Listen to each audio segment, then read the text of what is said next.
Hey guys, this is part 25 of the story. In this story, our favorite blonde is the wielder of Rinnegan, who also happens to be the Six Path Sage's reincarnation. Don't forget to subscribe to the channel, like the video, and share with your friends. Now, let's begin. Shino-kun, his mother gasped when she took his appearance. He had dropped the grey hooded cloak and his traditional black googles. His skin no longer had the traditional pinkish color, but it was now a dark purple, and his eyes, a shining silver. "What have you done?" she asked in complete disbelief. "Everything is alright, Mother," Shino replied, easing his mother's worries. But his mother protested until she accepted it. A small smile made its way to her face when she realized that Shino had endangered his life by taking bugs that rejected so many of her clan before, and all for food. "You go get that girl," Shino's mom ordered, and he nodded with conviction. "You ready to go?" Shino asked, and Gaara nodded, pushing himself up. His chakra stores had been replenished and he felt like new. Gaara summoned two chunks of sand and both he and Shino shot into the sky, chasing after the fleeing Akatsuki members. May Kami have mercy on their souls, for Gaara and Shino would not.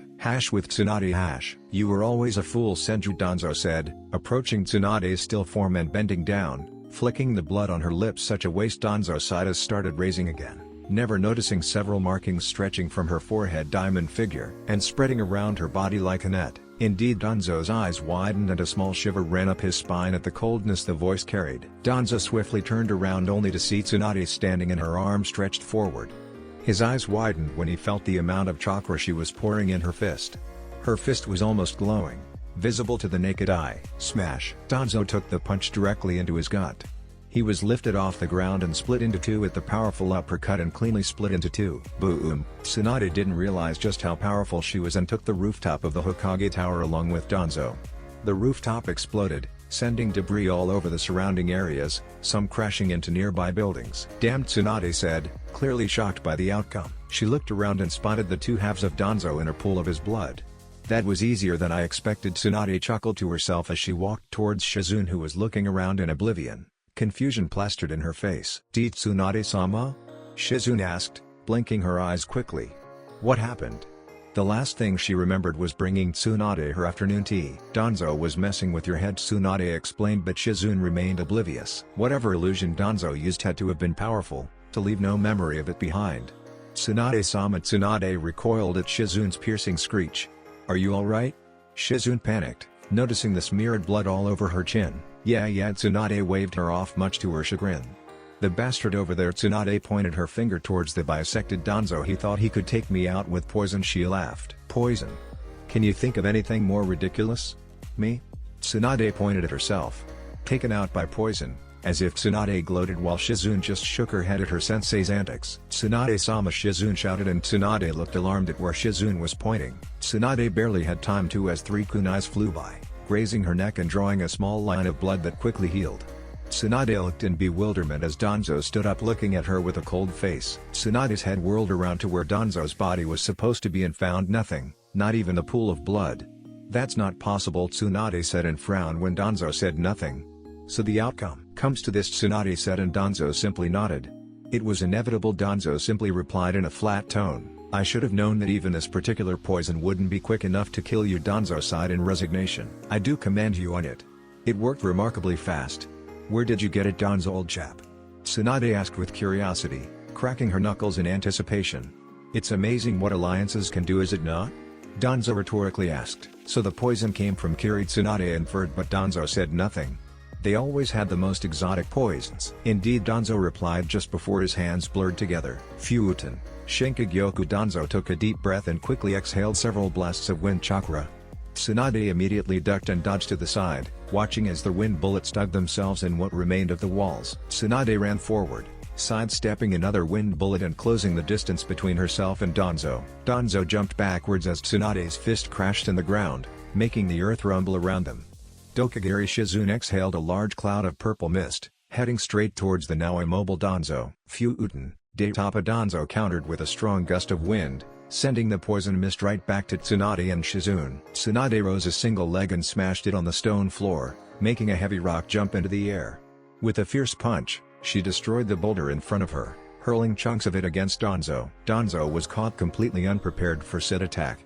He was still airborne and the rocks were concealed by the poison cloud. The debris hit him head on, piercing his arms, legs and chest. Danzo dropped to the ground completely limp, killed almost instantly.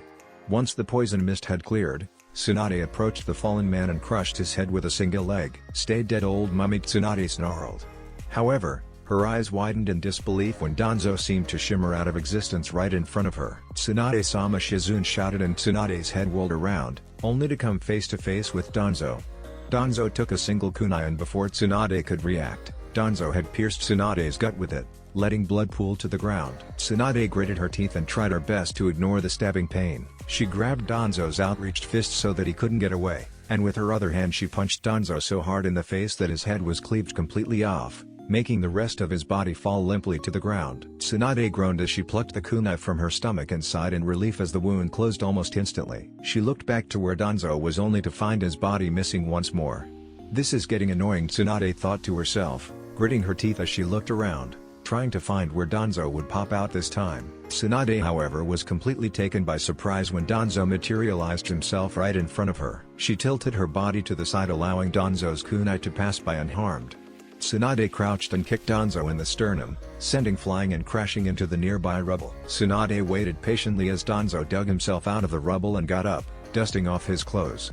Tsunade's eyes trailed off to Danzo's face, and she saw for the first that the bandages were ripped off, displaying a single three-domed Sharingan glowing in Danzo's right eye socket. "A Sharingan," Tsunade said, her eyes wide in surprise but quickly narrowed in both disgust and anger. "Who did you steal that eye from, you old mummy?" Tsunade roared. Danzo, however, said nothing, as simply discarded the bandages surrounding his head and dropped his right sleeve, showing a multitude of more Sharingans, all implanted in his right arm that seemed to have a lighter coloration than the rest of his skin. "What have you done?" Tsunade asked in complete disbelief. She shivered internally when she saw those Sharingans move around in their sockets, all of them staring intently at her. "Answer me," she commanded. "I've secured the future of this village by getting rid of the Uchihas and these," Danzo said, raising his right arm to show his eyes. "Well, these are just some perks of a job well done," Danzo chuckled. "Doesn't he know that the Uchihas faked their death by replacing their bodies with the Zetsu clones?" Tsunade wondered in thought. Tsunade, however, just shook her head in disbelief and stared intently at his arm. After all, being a top-of-the-line medic like she was, she couldn't help but to look intrigued by the arm. Did those eyes actually saw and fed information to the brain, or were they just there for show? Tsunade looked carefully at his arm, her eyes missing nothing. 10 eyes, Tsunade thought in disgust, until she noticed that 3 of them were closed. Her eyes narrowed when she made the connection. She had killed him 3 times and he had 3 closed eyes, too big of a coincidence to simply ignore. It can't be. Those eyes are Zetsu clones of the originals. They shouldn't be functional to that level. Tsunade narrowed her eyes as she ducked under a kick and jumped backwards to gain some distance. As Tsunade landed on the ground, a few feet from Danzo, she got lightheaded. She shook her head as her vision was starting to blur around the edges. What?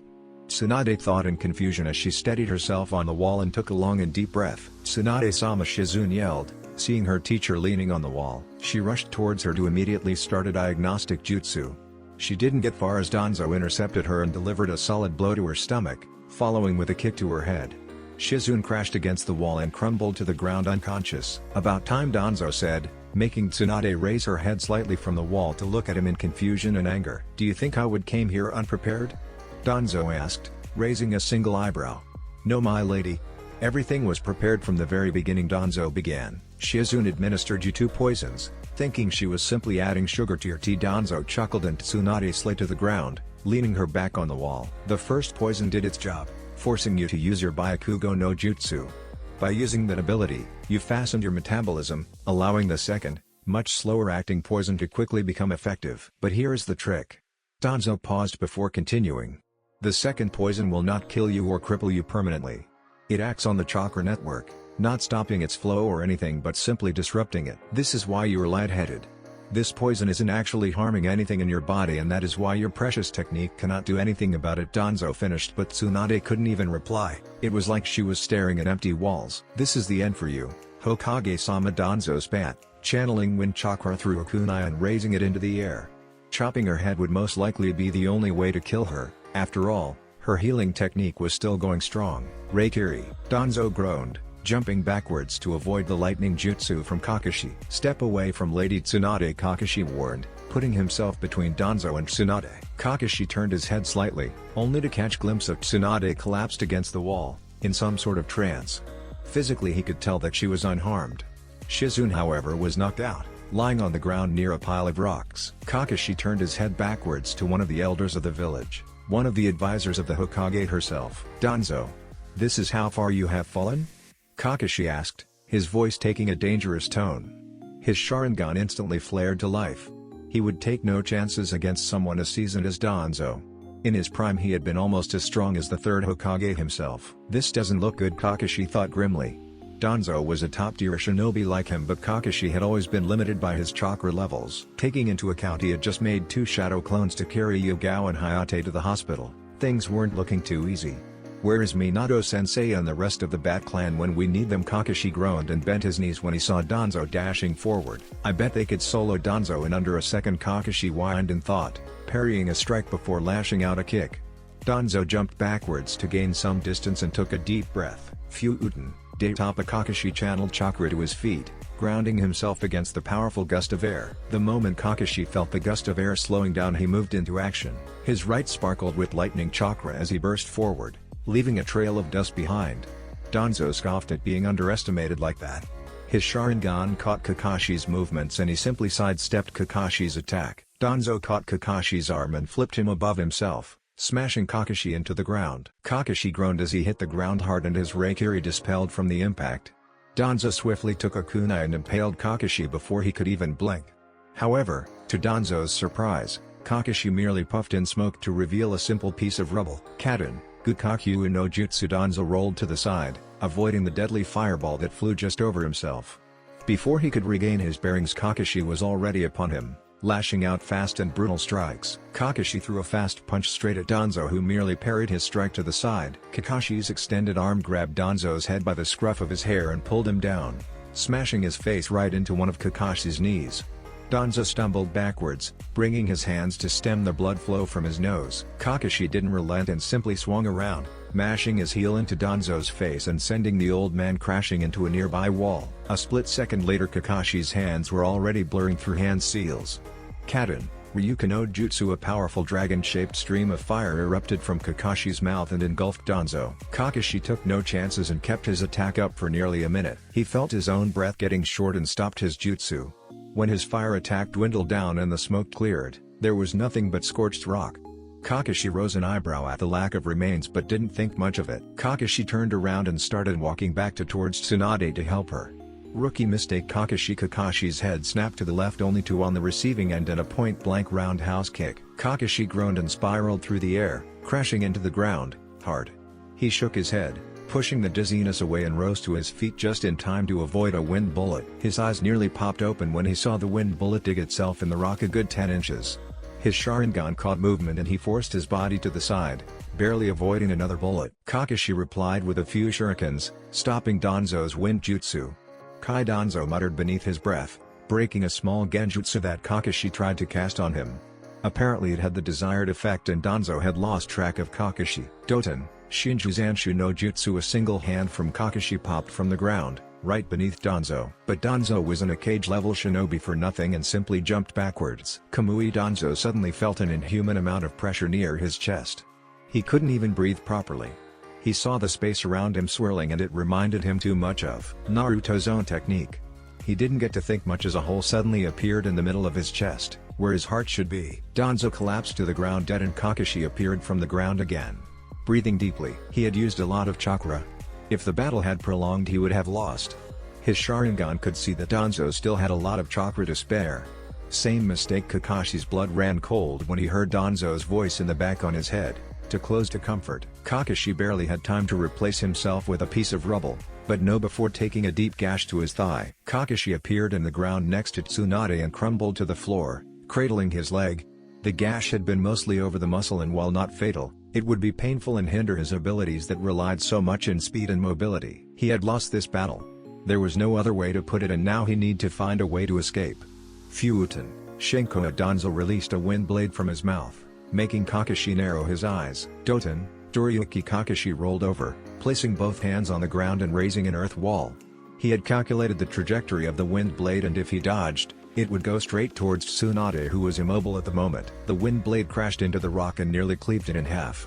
Kakashi felt Danzo preparing another attack and this one would destroy his rock wall. Raiden Bunshined Kakashi thought, leaving one clone behind and hoisting Tsunade and Shizune onto his shoulders. He gritted his teeth at the added weight from both women but kept going. As the coverage of the rock wall came crashing down, the original Kakashi fled the scene with both Tsunade and Shizune on tow. Danzo saw nothing of Kakashi's little scheme and immediately engaged against his clone.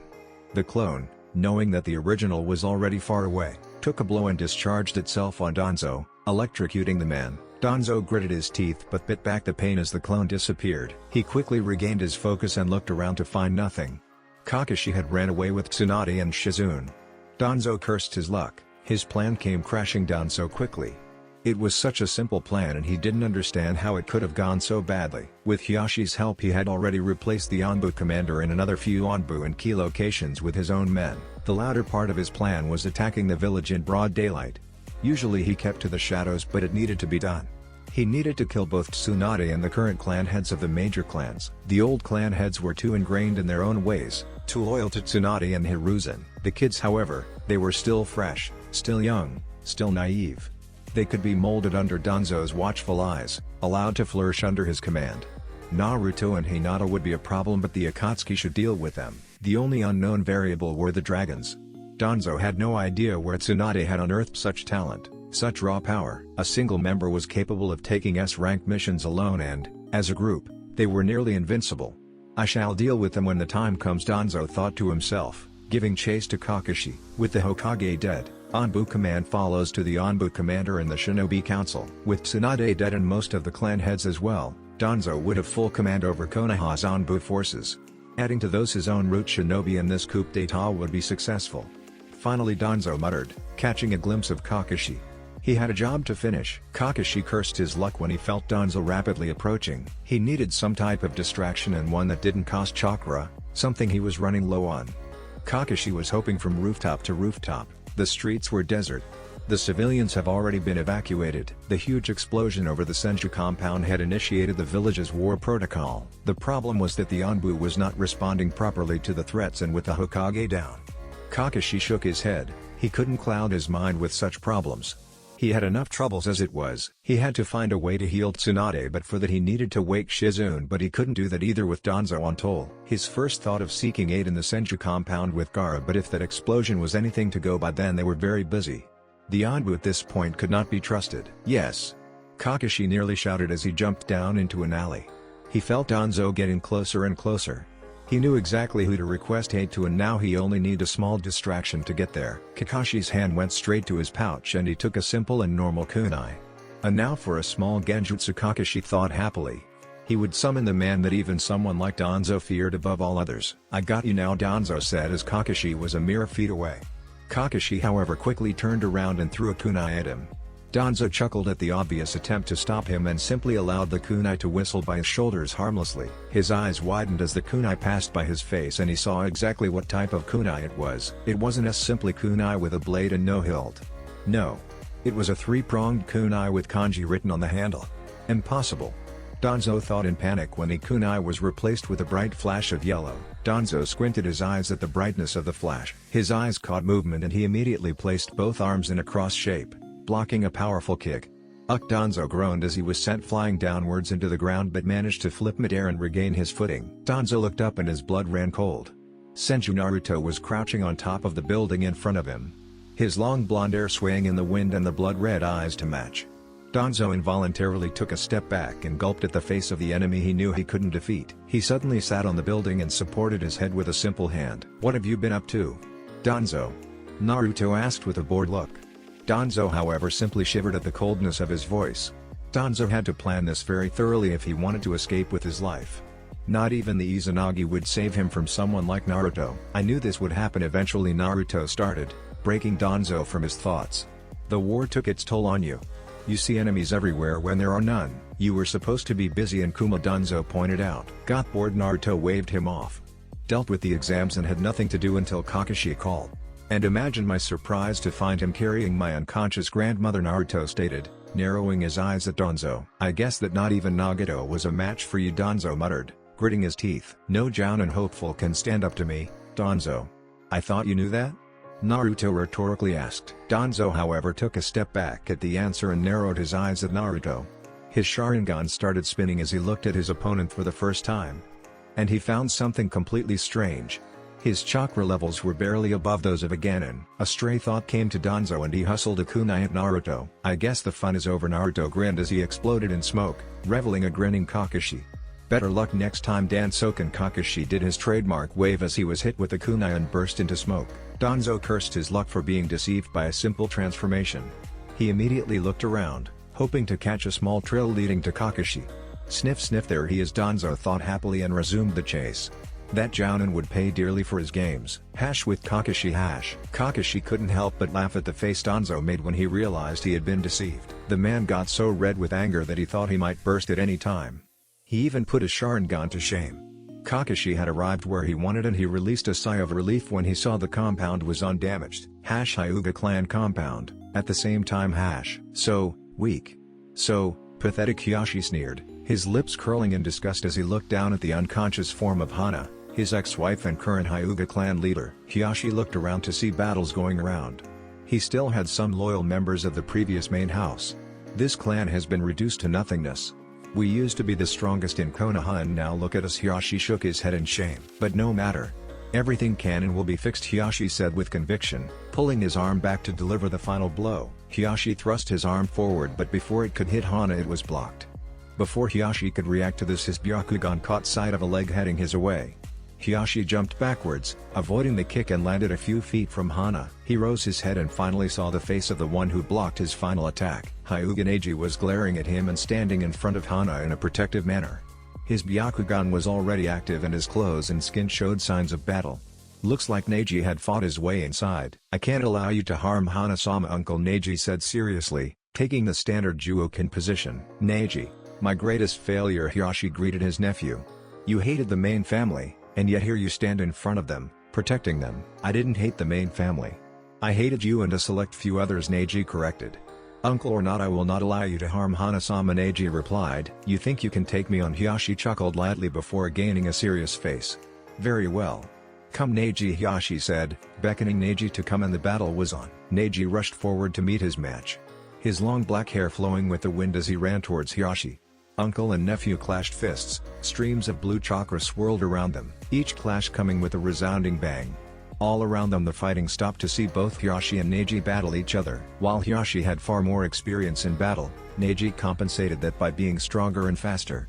The onlookers were shocked with Neji's performance.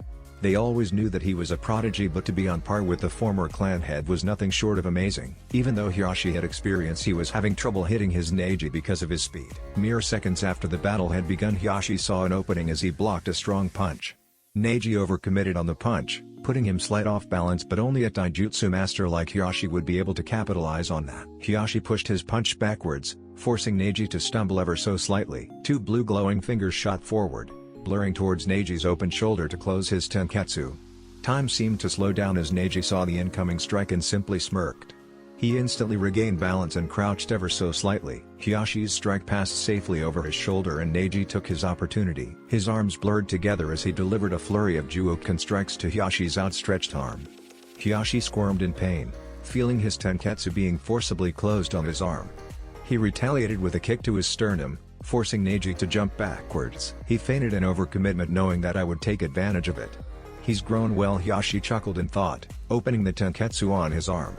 I'll have to be careful. Haki Kushu, Hiashi yelled, thrusting his arm forward. Neji countered with the same jutsu. The two air techniques collided in the air with great impact. A dust cloud swirled around both users, forcing them back. The fighting in the compound had stopped and everyone simply stared as the two Juoken masters ducked it out. They narrowed their eyes, peering into the cloud of dust to watch the battle. Both taijutsu users blurred at each other and their fists met once more in a flurry of precise strikes. When one attacked, the other blocked. When one backed up, the other would push forward, neither allowing the opponent to gain the slightest of advantages. In a close match like this, every strike counted. Neji took a step backward and noticed Hiashi overextending slightly to catch up. Kaiden, Neji yelled as he spun, his body being engulfed in a dome of spiraling blue chakra. Hiashi collided with the dome and was blasted backwards. He spun midair and landed gracefully on the ground. Doten, Doryutaga, Hiashi said, placing a hand on the ground and started liquefying the earth. The ground beneath him started becoming mud and Neji, who was still spinning, started to sink into the ground. He stopped spinning and struggled to jump out of the ground. Haki Kushu Hiyashi unleashed a devastating air palm that hit Neji dead on. Once the smoke cleared, Neji was on the ground with his clothes ripped. He was kneeling and taking deep breaths. "You have yet to achieve enough skill to stand against me," Hiyashi said in a superior tone. "Nonetheless, you are more skilled than that trash," Hiyashi said, nodding towards Hana. Neji Nisan Hanabi thought sadly and got up to her feet. She would do something to help the clan with her own hands. Haki Sanjunisho Hiyashi turned around to see Hanabi standing in front of him in the standard Juoken position. Two palms. Hiyashi's eyes widened when Hanabi's fingers blurred to the middle of his chest and closed to Tenketsu. Four palms, four more strikes, making Hiyashi cough and snarl at his daughter's defiance. Eight pa. Hiyashi backhanded Hanabi, stopping her jutsu and throwing her to the ground hard. Hanabi smashed into the ground, coughing a mouthful of blood. "I'll deal with you later," Hiyashi said, coughing again and cleaning the blood from his lips. And no, Hiyashi stopped mid-sentence when he turned around only to find Neji standing in front of him. Haki Hosongaki. Neji pushed his right hand forward, releasing a powerful wave of chakra that smashed directly against Hiyashi at point-blank range. Hiyashi was lifted off the ground and sent flying. His body resounded through the air until he crashed into the walls with a deafening bang. Hiyashi's mouth was opened in shock as he simply slid down to the ground, unconscious. Neji coughed and kneeled to regain his breathing. Hanabi was quickly by his side, supporting him the best she could. "Are you alright, Neji Nisan?" she asked, concerned with her cousin. "Yes. I'm just tired," Neji replied, ruffling her hair. "I need to thank you, Hanabi-chan. If it wasn't for you I would have lost," Neji said, and Hanabi laughed happily. The few Hyuga-loyal Hiyashi, seeing their leader defeated once more, simply dropped to their knees and surrendered. It was no use fighting anymore. With Gaara and Shino They stopped moving, Shino said, as both he and Gaara were flying after both Akatsuki members. Both Konoha shinobi had been previously silent during the whole travel, their minds focused on the single goal at hand: the rescue of Fu. Both men loved her in their own. Gaara's family and Shino is something more than that. "It would seem they are waiting for me as well," Gaara said, clenching his fists and making his sand blur together. "What exactly did you achieve with those insects?" Gaara asked, curious. He had never seen any other Aburame with the same ability. "Rinkaiku are my clan's deadliest and more dangerous weapons," Shino began. "While they are highly valuable in combat, they are also very temperamental. I only need to touch their skin once and it's over. Once the enemy is infected, my bugs will automatically start destroying their cells, causing excruciating pain in the process. Even most shinobi can't function properly with the amount of pain involved. Eventually the bugs will attack your inner organs, causing your body to fail and die. Due to their size, there is nothing you can do to remove them short of cutting out the piece that got infected, and it must be done quickly before it spreads," Shino finished. "So you only need to touch them once?" Gaara asked, and Shino nodded in reply. "It will work on Datara, but Sasori has a wood body," Gaara informed. "I can use my other's bugs to eat through that body as well." "Just get me close enough," Shino said, and Gaara nodded as they started lowering their altitude. "About time," Sasori grumbled, seeing both Gaara and an unknown shinobi approach in the horizon. "You're up, Datara." "Hi, Master Sasori." Datara grinned before throwing both arms into the air. "True art is an explosion," Datara yelled just before the sky lit up ablaze. "What an idiot!" Sasori felt like face-palming. "Wasting clay like that." Datara wasted no time in jumping into one of his clay birds and shooting into the sky. Sasori stayed at ground level, providing coverage to his annoying blonde teammate but also guarding Fu's unconscious body. Sasori looked down to Fu to see she was still out of it. Good, Sasori thought, summoning a couple of puppets. Back at the sky, Gaara was using his sand to shield Shino as he flew in a piece of sand as well. They were trying to close the distance between the bug user and Datara, but his bird coupled with the explosions were making it difficult. Phew Uten, Datapa. Gaara unleashed a powerful gust of wind, forcing Datara to bank to the left to avoid it. As Datara leveled up, Shino was there waiting for him. Shino leapt from his sand and landed rather harshly on one of Datara's bird wings. The bird leaned to the side due to the added weight. Shino crouched, channeling chakra to his hands and feet to stick to the bird while Datara tried to regain balance. The moment the bird became stable again, Shino jumped forward towards Datara, who grinned and simply stepped of his bird. "C2," Datara said as he landed on a huge clay dragon that had been hovering beneath the bird. "Katsu!" Datara yelled gleefully as the clay bird exploded with Shino still standing on it. Datara flew around the area, waiting patiently for the smoke to dissipate. "Whoa!" Datara plummeting to the ground with a blanket of sand after him. "Master Sasori!" Datara screamed for help to his partner. The C2 dragon wasn't as mobile as his clay birdie. Sasori equipped one of the scrolls behind his back and opened his mouth. From his mouth came a high-powered stream of fire that crashed against the sand and started to push it backwards, allowing Datara some free time. Datara looked up to the previous explosion to see Shino was enveloped in a cocoon of sand. It's not use planting my mines against them, Datara thought as he launched a couple more explosives only for them to explode against Gaara's sand shields. Datara banked again to dodge a wave of bugs this time and shivered at the implications. Why did the Ichibi bring in Aburame? Datara whined in thought. What are they doing? Datara wondered in his mind. Suddenly all air combat had halted. The dragon flapped his powerful wings to remain stationary as Datara looked quizzically at both. Konoha Shinobi. If you don't come I will, Datara shouted, and the dragon roared before plummeting downwards to gain speed. Katsu, Datara yelled as bombs exploded right behind Gaara and Shino. Iya-hey-hey, this is beautiful art, Datara laughed gleefully when he saw chunks of both shinobi drop to the ground. His blood ran cold when a stray thought hit him. Did I kill the Ichibi Jinchuriki? Datara thought fearfully at what he would suffer at Pain's hands if that happened. He was broken from his thought when he heard Sasori screaming for help. He looked backwards to see Sasori trying to fend both Gaara and Shino while protecting Fu's body from being snatched. Both Shino and Gaara did make a rather good combination. Shino would go in recklessly while Gaara shielded him from any attack. Soon as Shigure it began to rain sand. Clots of sand fell from the sky everywhere, quickly covering the ground in sand. Datara was forced to make a bird for his partner as the ground was no longer safe with it completely covered in sand. Arms of sand rose from the ground to try and snatch up either Akatsuki member, but both were unsuccessful. This is going nowhere, Shino said as they gave chase to both airborne Akatsuki members. How are your fighting skills in the dark? Gaara asked, and Shino looked at him with a raised eyebrow. I can manage, Shino replied. Good. Cover me. Shino nodded in acknowledgement. Gaara placed his fingers in a very well-known T-shaped seal. Cage Bunshine no Jutsu. 4 clones popped up. You know what to do, Gaara ordered, and the 4 clones nodded before hopping in their own sand cloud and flying away. Both Akatsuki members prepared themselves for possible attack when they saw the clones appear, but became confused when they simply spread away. What is the sand brat doing? Sasori asked. He had never seen in Yondaime Kazekage do anything like this. The 4 clones were forming a perfect square around both Akatsuki members and both Shino and Gaara. Suddenly, all 4 clones raised their hands into the sky in perfect synchronization.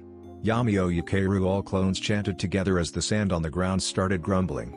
Kaubokiyaku, Kudoi no Tabi. Both Akatsuki members shivered when Shukaku's voice rang through the air, coming from the 4 clones and the original Gaara in perfect sync. The sand beneath each clone started raising into the air, reaching high in the sky. Both Akatsuki members looked in awe at the amount of sand being manipulated. The sand continued to grow in size, easily towering over the flying dragon of Datara and nearly touching the clouds. The colossal towers of sand in front of each clone started stretching towards one another. They are locking us in, Sasori yelled, and Datara's eyes widened at the implications. The clay dragon roared and flapped his wings wildly as they flew at high speed to the top of the sky. It was already too late to try escape the dome. His size was simply overpowering, so their only choice was at the top, which was still closing. Shino watched as both Akatsuki members flew off in a hurry. He looked towards Gaara to see that his eyes were different. The sclera eye of his eyes was black, with yellow irises and pupils each taking the shape of a black 4-pointed star with 4 black dots around it. Gaara seemed to be in some trance and unaware of Datara and Sasori's movements. I guess that is why he asked for cover, Shino thought, extending both hands and letting bugs pour out of his sleeves.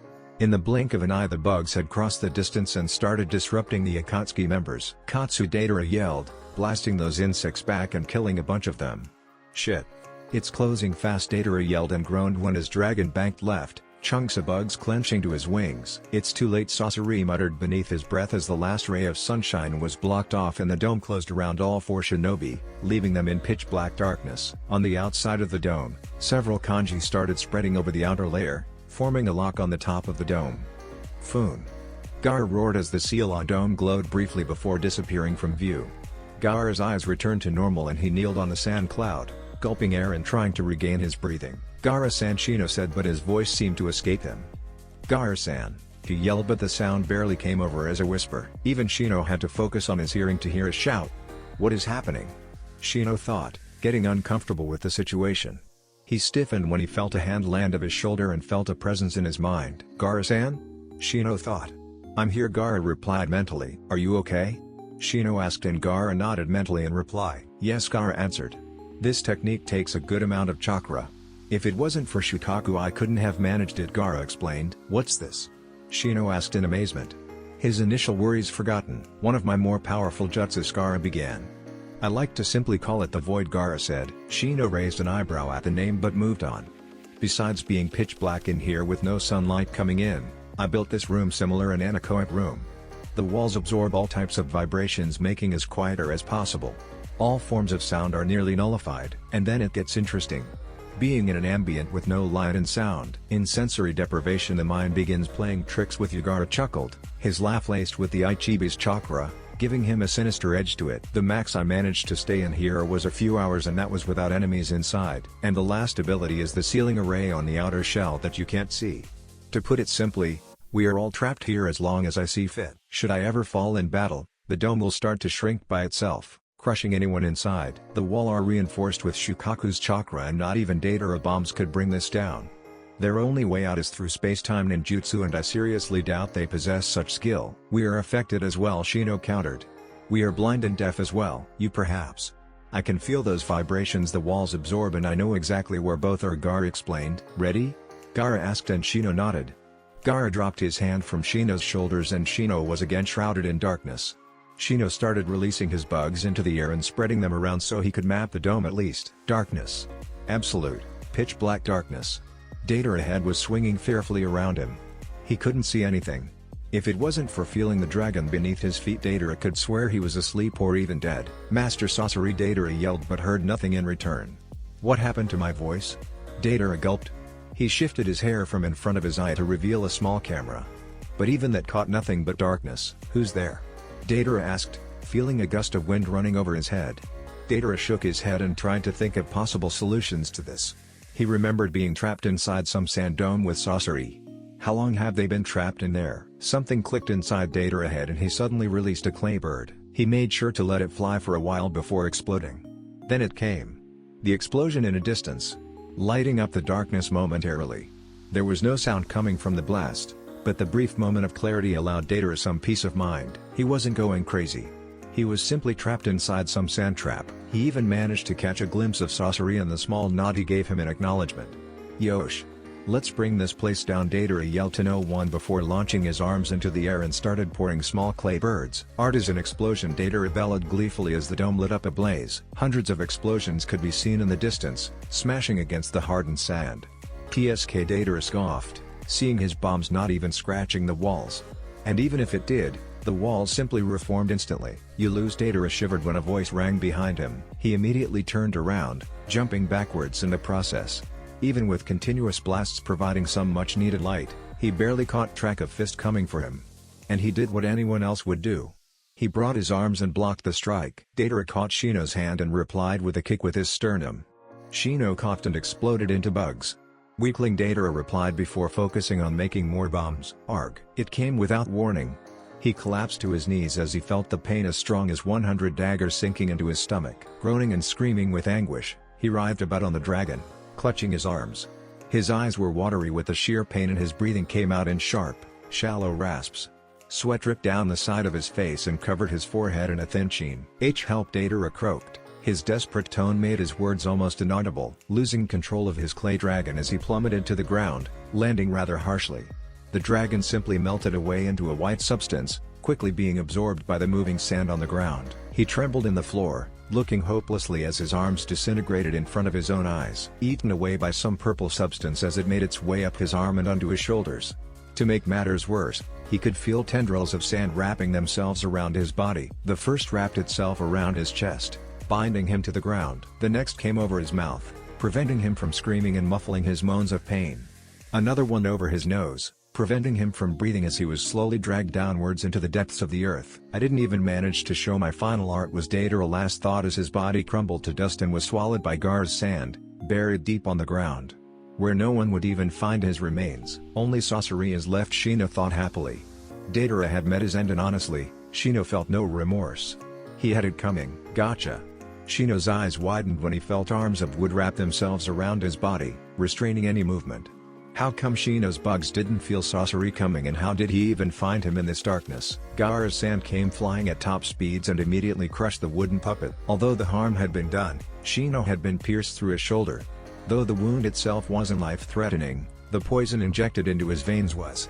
Shino's vision blurred and he fell to his knees. He wouldn't die from the poison, not with his bug slowly neutralizing and extracting the poison, but it would take time. Shino coughed a mouthful of blood and kneeled over the sand, dropping to the side. Gaara was next to him in an instant, raising vast shields of sand to block incoming puppets from all directions. I couldn't locate Fu, Gaara said to Shino, who stood laying on the ground, taking deep breaths. She is in here, somewhere, Shino replied, fighting back unconsciousness. I've got to drop the dome, Gaara sighed. This sphere was never meant to be used with allies inside. Gaara thrived alone in here with only his opponents, where he could throw sand attacks at will and not worry about hitting a friendly. Crack. Sasori stopped using his puppets when he heard a small crack. He heard for the first time since he was inside the bloody dome. He looked up to see light entering through the dome as it began cracking and falling apart. All around him the dome was collapsing and the world around started appearing. So Datara is gone. Sasori sighed, unable to locate his partner. Sasori looked to one of his puppets holding Fu. She was still unconscious, but that wouldn't last longer. They expected Gaara to come alone, but it appeared that Danzo's plan didn't create as much disruption as expected. It's just the two of us now, Gaara said, lowering Shino to the ground, away from the incurring battle. I can't use any jutsu with Fu standing so close to him, Gaara thought. So it seems, Sasori replied, releasing few more puppets. He had already lost his precious third Kazekage.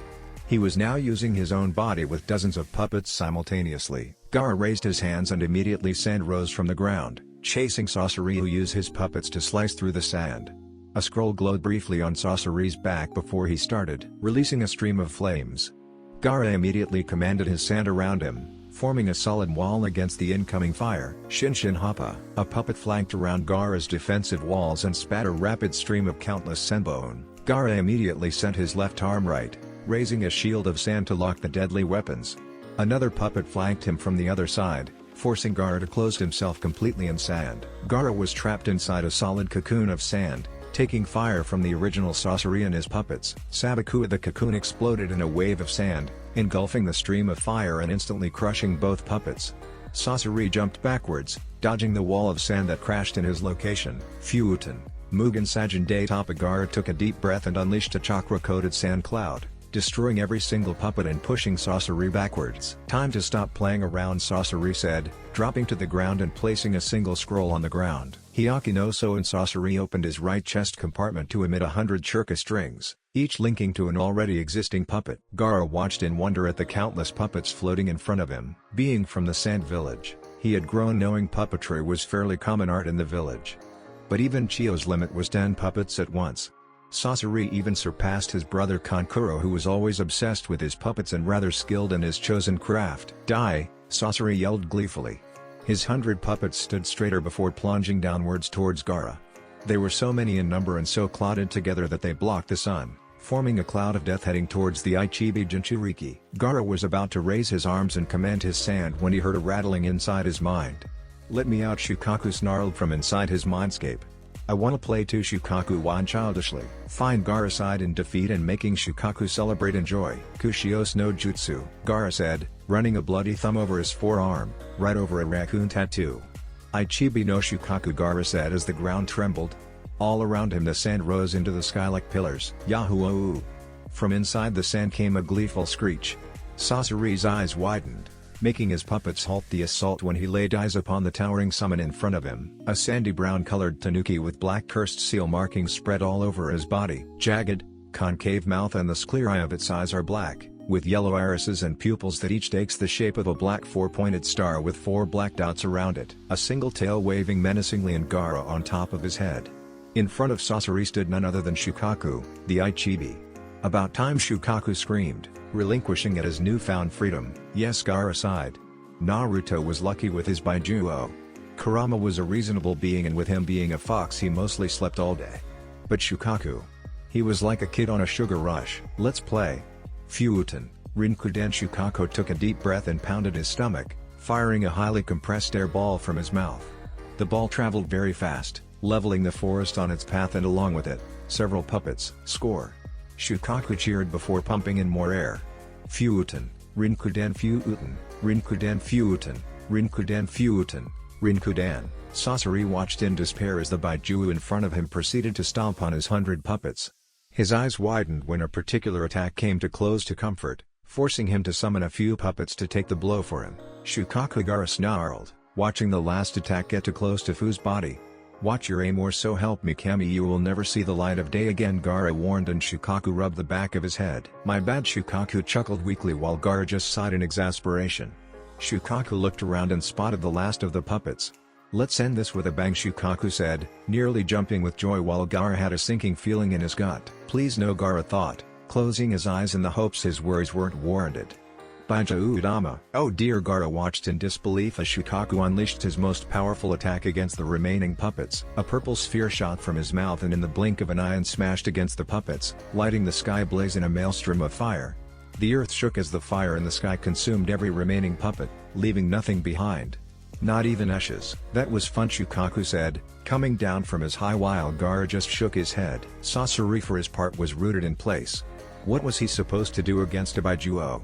His puppets were wood and the beast in front of them could level a mountain of hard granite.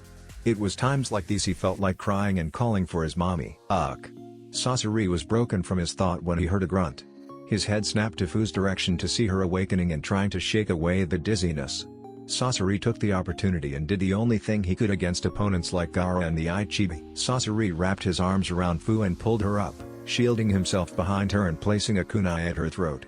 "Stop or she goes with me," Sasori threatened, and Gaara immediately halted his progress. "What's this?" Fu slurred, still dizzy. "You won't be going anywhere, Sasori," Gaara said, stopping a few feet from the Akatsuki member. "If you surrender you can avoid death," Gaara offered. "I hold the cards here, kid," Sasori chuckled, hiding his nervousness behind his laugh. "No you don't," Gaara countered. "You won't be leaving from here. And you can either go with your legs or on a body bag," Gaara warned. "And would you be willing to sacrifice her for my capture?" Sasori asked with a smirk.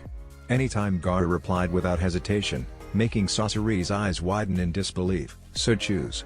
Legs or body bag," Gaara commanded, and Sasori stood rooted. What Sasori didn't realize was that Gaara didn't really want an answer. Gaara was simply buying time for Shino to make his move. Sasori started but was cut off when a swarm of bugs burst from the ground, right beneath his feet. The bugs immediately dug deep into his joints, preventing any time of movement and freezing Sasori on the stop. The remaining bugs swarmed around him and started plunging down his throat. Fu fell to the ground where Gaara's sand immediately caught her. "Are you alright?" Gaara asked, lying her flat on his sand cloud. Fu merely nodded and Gaara's attention shifted back to Sasori and Shino. Sasori screamed, his wooden being twisted in unnatural angles. Gaara gulped distastefully as he watched bugs start to pour out from every orifice on Sasori's body. From his ears, his nose and his eyes. "That's not a good way to go," Gaara shivered, watching as Sasori was eaten from the inside out until nothing remained behind. Sasori disappeared and his cloak dropped to the ground. Shino materialized himself where Sasori had previously stood. He hunched down on one knee with sweat dripping down his forehead. "It's done," Shino said and looked towards Gaara and Fu. Even in his exhausted state he managed to stand and made his way towards them. "Fu-chan," Shino muttered, moving her hair away from her face and gazing into her orange eyes. "Shino-kun," Fu muttered with a small smile. She knew he would come for her. She closed her eyes and leaned forward ever so slightly.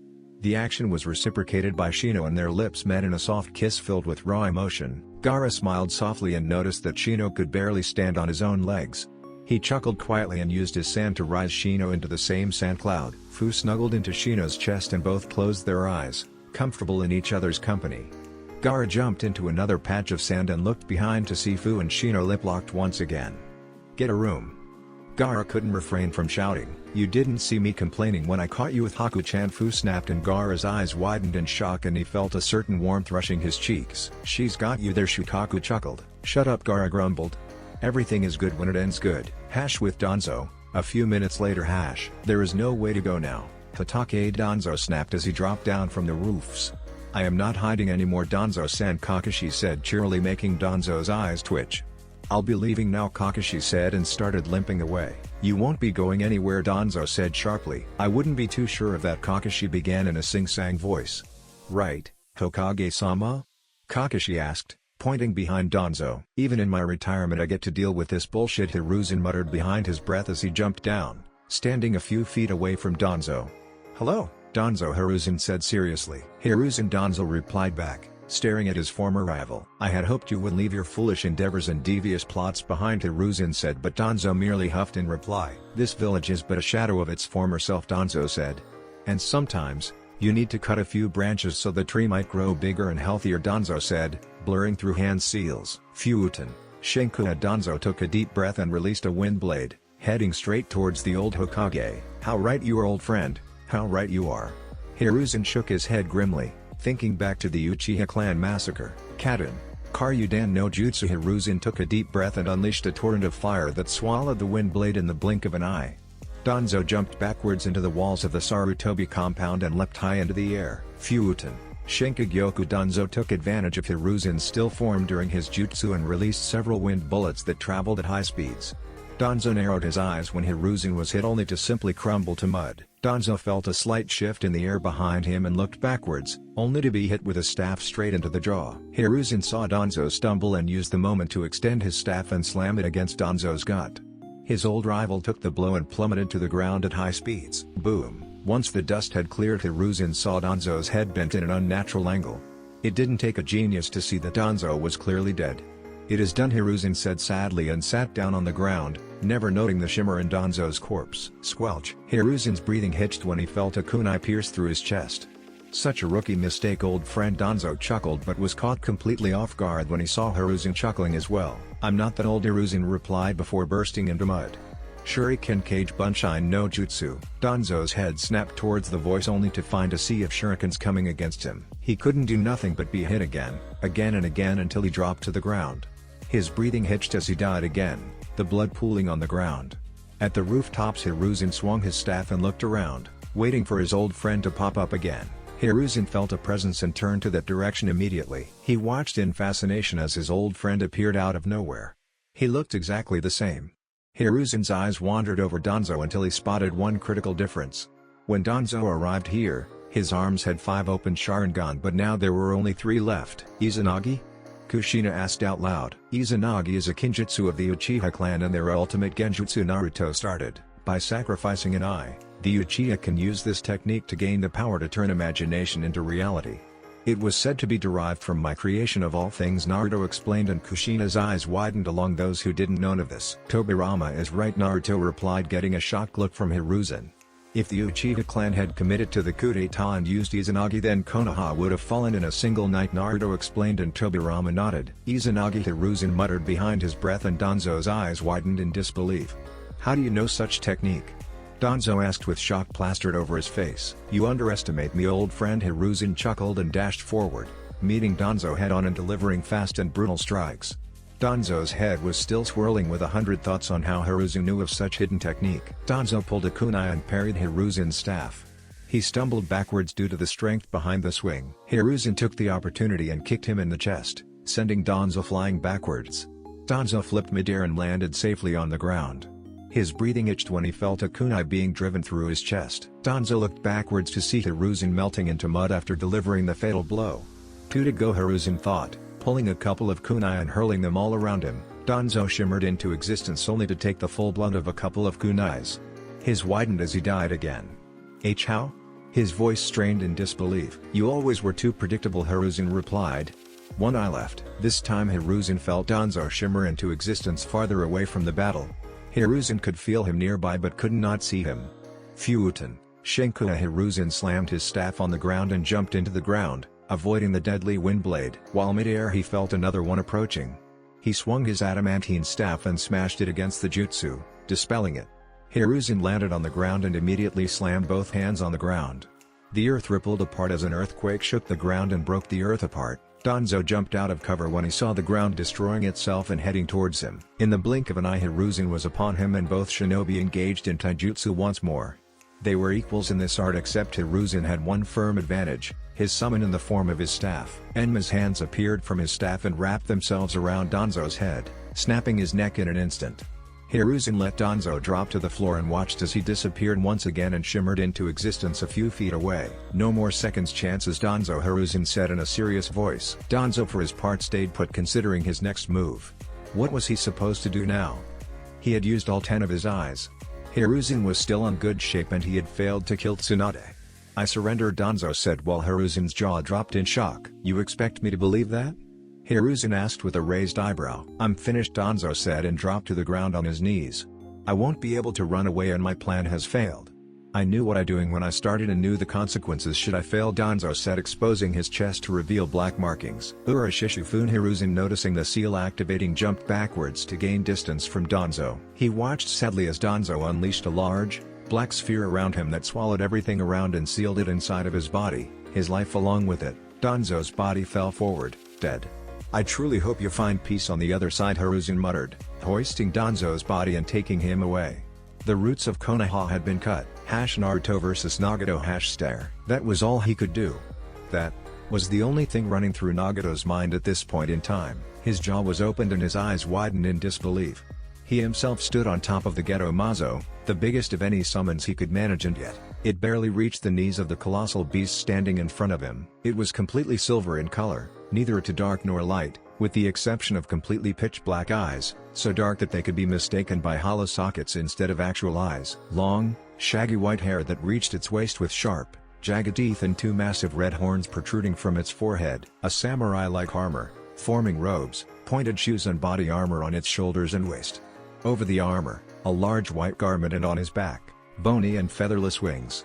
Never forgetting the twin scythes strapped to his back. The Susanoo raised a single hand and placed it on top of the Crystal Peak Mountain, the biggest and tallest mountain in the Elemental Nations, and yet, it barely reached above the Susanoo's waist. Naruto's Susanoo stood proud and tall, in all its colossal size, looking down at Kuma like some demonic visage. Nagato flinched when the Susanoo moved his head ever so slowly, hearing what sounded almost like metallic gears grinding themselves together. The Susanoo stopped its movement, and all that Nagato could focus was those black eyes, peering into his soul, and that was until he noticed a diamond-shaped figure in the middle of its forehead. And inside of it, Naruto stood with his arms crossed and seemingly floating mid-air. Susanoo started moving again, and Nagato watched as the figure bent and lowered itself until its black eyes were but a few feet away from the Geto Mazo. "Tell me, Nagato," Naruto began, drawing Nagato's attention from the Susanoo's black eyes and unto himself. "Do you feel like a god?" Naruto asked with a smirk, tugging his lips. "Or an ant? About to be squashed like the bug he is," Naruto said, his Sharingan glowing with so much unbridled power that its traditional black pattern was lost in a sea of red. Nagato's voice got caught in his throat. It was mind-boggling. There were no other words for it. He himself had battled against the Sharingan. Hell, he had fought against its true power, the Mangekyou Sharingan, and yet, all those times palled in comparison to now. He had fought Itachi to see if was worthy of joining the Akatsuki. But even Itachi couldn't do this. Sure, he had seen Itachi's Susanoo, but even that was a mere fraction compared to Naruto. The visage in front of him made everyone else's Sharingans feel like cheap knocks, with Naruto being its true heir. And yet, Nagato couldn't help but to ponder on this. The Sharingan was supposed to be descended from his own eyes, the Rinnegan, the first and strongest of all Jujutsu. If that was true, then how far was he from truly mastering his Rinnegan? Was there more power beyond his grasp and understanding of the seven paths? Perfect Susanoo. Nagato, the man who considered himself a god, felt a very human chill running up his spine. Susanoo, the god of sea and storms. Nagato was brought from his thoughts when he felt the ground shake around him. His eyes widened when he saw the Susanoo pick the Geto Mazo like some doll. "Hold on tight, Nagato," Naruto chuckled, and Nagato panicked as he secured himself to the top of the statue. "We are leaving the village," Naruto said as the Susanoo's wings opened and his knees bent. With a powerful flap of its wings, Naruto's Susanoo shot into the sky with the Geto Mazo in hand, and a yelling Nagato on top of its head. It seemed more like a jump than a flight because they landed mere seconds later. Naruto simply threw the Geto Mazo to the ground and raised a single leg. "Insects know their place, right?" Naruto asked and brought his foot down at blinding speeds. Boom! It felt like a meteorite had hit the ground. Nagato had barely been able to order the Geto Mazo to roll on the ground, avoiding the Susanoo's foot by mere inches. Not that it mattered, the sheer force of the kick hurled the Geto Mazo into the air and crashing into the ground. Row! The Geto Mazo quickly got up and roared, sending a shockwave, pushing and dislodging the earth apart. "Cute," Naruto said and watched as the Geto Mazo's head started glowing a bright blue and shot several bolts of chakra against Naruto. Naruto's Susanoo simply stopped walking and watched as the chakra bolts crashed into the armor and dispelled in smoke. Not even a scratch on his ultimate defense. "Did you know that my Susanoo was very special?" Naruto rhetorically asked and watched as the Geto Mazo placed some distance between them. Nagato's eyes bulged out in shock when he saw Naruto's Susanoo make a single hand seal and rear its back slightly, as if taking a deep breath. Unfortunately, his worries were confirmed very quickly. "Kaden, Gokumekiaku from the Susanoo's mouth came an ocean of fire. Nagato did the only thing he could and raised his arms into the sky. Gakido Nagato yelled as a silver sphere rose around him mere moments before he and the statue were engulfed in white-hot flames. Nagato had to shut his eyes due to the brightness of the fire surrounding him. The Gedomazo roared in a hopeless effort to push back the flames. Nagato had sweat pouring down his face as he focused solely on the task at hand. While he could easily absorb the chakra of the fire technique, and thus be unharmed by it, the sheer heat of the fire around him was taking its toll. It was a matter of time. If Nagato dropped his shield prematurely, he would be reduced to ashes before even using the Deva path. The only thing he could do was hold and hope that the Susanoo's breath ended shortly. His hopes were confirmed as the flames died down and Nagato dropped his shield, panting. His hair was wet and clinging to his skin with beads of sweat running down his face. He looked around to see that the Gedomazo was unhurt, although everything around had been scorched so badly that even the earth was the color of charcoal. I have no choice, Nagato thought to himself grimly. Summoning the Gedomazo was dangerous as it was, but this would be suicidal. I have to try. If I can't win, no one can, Nagato thought to himself as he sat cross-legged on top of the Gedomazo, bending his legs with the help of his arms. Naruto stopped his advances and simply watched in curiosity as Nagato sat and took deep breath, closing his eyes in concentration. Now that's bold. Closing his eyes when I'm in front of him, Naruto chuckled to himself. The last fire technique didn't take as much chakra as he expected. It would seem any jutsu would cost the same amount of chakra despite being used in its Susanoo form, and thus, being exponentially more powerful. Suddenly the ground grumbled as the Gedomazo's eyes opened themselves with the exception of 4 that remained with the eyes lids closed. Bro! The Gedomazo roared as he opened his mouth and started concentrating a mixture of blue and red chakra. Both chakras swirled around each other, forming a purple sphere. Baija Uedama. The Gedomazo reared his head before unleashing the tailed best ball against Naruto, sending it straight for the Susanoo's head. Before it could even get any close, Naruto brought a single hand and flicked the tailed beast bomb away, like some bug that landed on its arm. Enough, Nagato snapped, seeing his latest attack deflected like nothing. His Rinnegan started glowing softly as he clasped both hands together. Chibaku Tensei, Nagato roared as he released a small black sphere high into the sky. The gravity core glowed brightly before triggering into action, pulling chunks of rock into the sky. Oh? Naruto wondered in surprise when he felt his Susanoo rise in the air ever so slowly just before dropping back into the ground. Nagato, seeing this, tightened both hands together, pushing his technique to the absolute limit. A small trail of blood ran down from his eyes and nose as he poured everything he had into this last technique. The sky glowed brighter, and this time Naruto knew that even with his Susanoo, he would be pulled upwards. Naruto took a single scythe from his back and with a simple flick of its blade, he sent a crescent silver wave of chakra into the sky, cleaving the satellite-like construct in half and making it explode in the sky. Nagato watched in disbelief as his strongest jutsu was destroyed like nothing and simply saw the debris raining down back to the earth. Nagato's vision blurred as he shook his head, pushing the unconsciousness back. He watched as Naruto's Susanoo bent his knees and broke into a run, the earth quaking with each step he took. Nagato panicked when Naruto's Susanoo quickly arrived near him and drew his right foot back. Nagato pushed himself off the statue as the Susanoo's foot connected and launched it into the sky, quickly disappearing in the horizon. He kicked the Gedomazo like some football, Nagato grumbled in thought as he landed harshly on the ground. A single Susanoo arm approached Nagato's body and 2 bony fingers caught him gently by the head, raising him into the sky so that he stood front to front with Naruto for the first time. He coughed and watched as the diamond figure slowly opened and Naruto simply levitated outside. His blood ran cold as his Rinnegan stared back at another pair of silver eyes. Except these were glowing in a darker tone of silver than his own. Impossible, Nagato whispered with his eyes fixed on Naruto's Rinnegan. No, Nagato, Naruto said as he took a deep breath. Just your old me, Naruto said and opened his hands, letting Nagato fall to the ground. Naruto took a deep breath and let his Susanoo dissipate as he also dropped to the ground. Nagato crashed into the ground and remained in the same spot. He could barely move his legs and he had put everything into the last technique. Nagato looked up and watched as Naruto approached and raised a single arm towards him, letting a small black metal rod appear from his hand. Naruto took the black rod and sent it towards Nagato, piercing through his right shoulder and pinning him to the ground. The rod would disrupt his chakra and make sure he was going nowhere. Peace, Naruto said, and Nagato looked at him in confusion. That is what you seek, yes? Naruto asked and Nagato nodded silently. We are not so different at all, Nagato. We just had the bad luck of finding ourselves on opposite sides of the board, Naruto said. So this is it? Nagato asked with half-lidded eyes, coughing into the ground and raising a small dust cloud. I would have thought that Konoha preached mercy? Nagato asked and Naruto simply chuckled in return. Do you expect me to forgive you after everything you've done? Naruto asked with a raised eyebrow as he stopped a few feet from Nagato. I'm not proud of it, but I've killed countless shinobi, Nagato. What makes you any different from them? Naruto asked, but Nagato remained silent. Nagato's reign was ending today. No. In Kiri I learned to control over my temper and shame and remorse over my actions. With Itachi and now I learned forgiveness. And with the Uchiha clan I learned that sacrifices are necessary. Naruto sighed. I buried my hesitance, guilt and regret the day I chose to eliminate the Uchiha clan, Naruto said, and Nagato's eyes widened in surprise. So that is why Tobi had been so pissed off for weeks and pushed this attack slightly ahead of schedule. Do you want to know what Hagoromo taught me? What he himself learned from his mother? Naruto asked and Nagato frowned at the name but shook his head nonetheless. There is no black and white in war.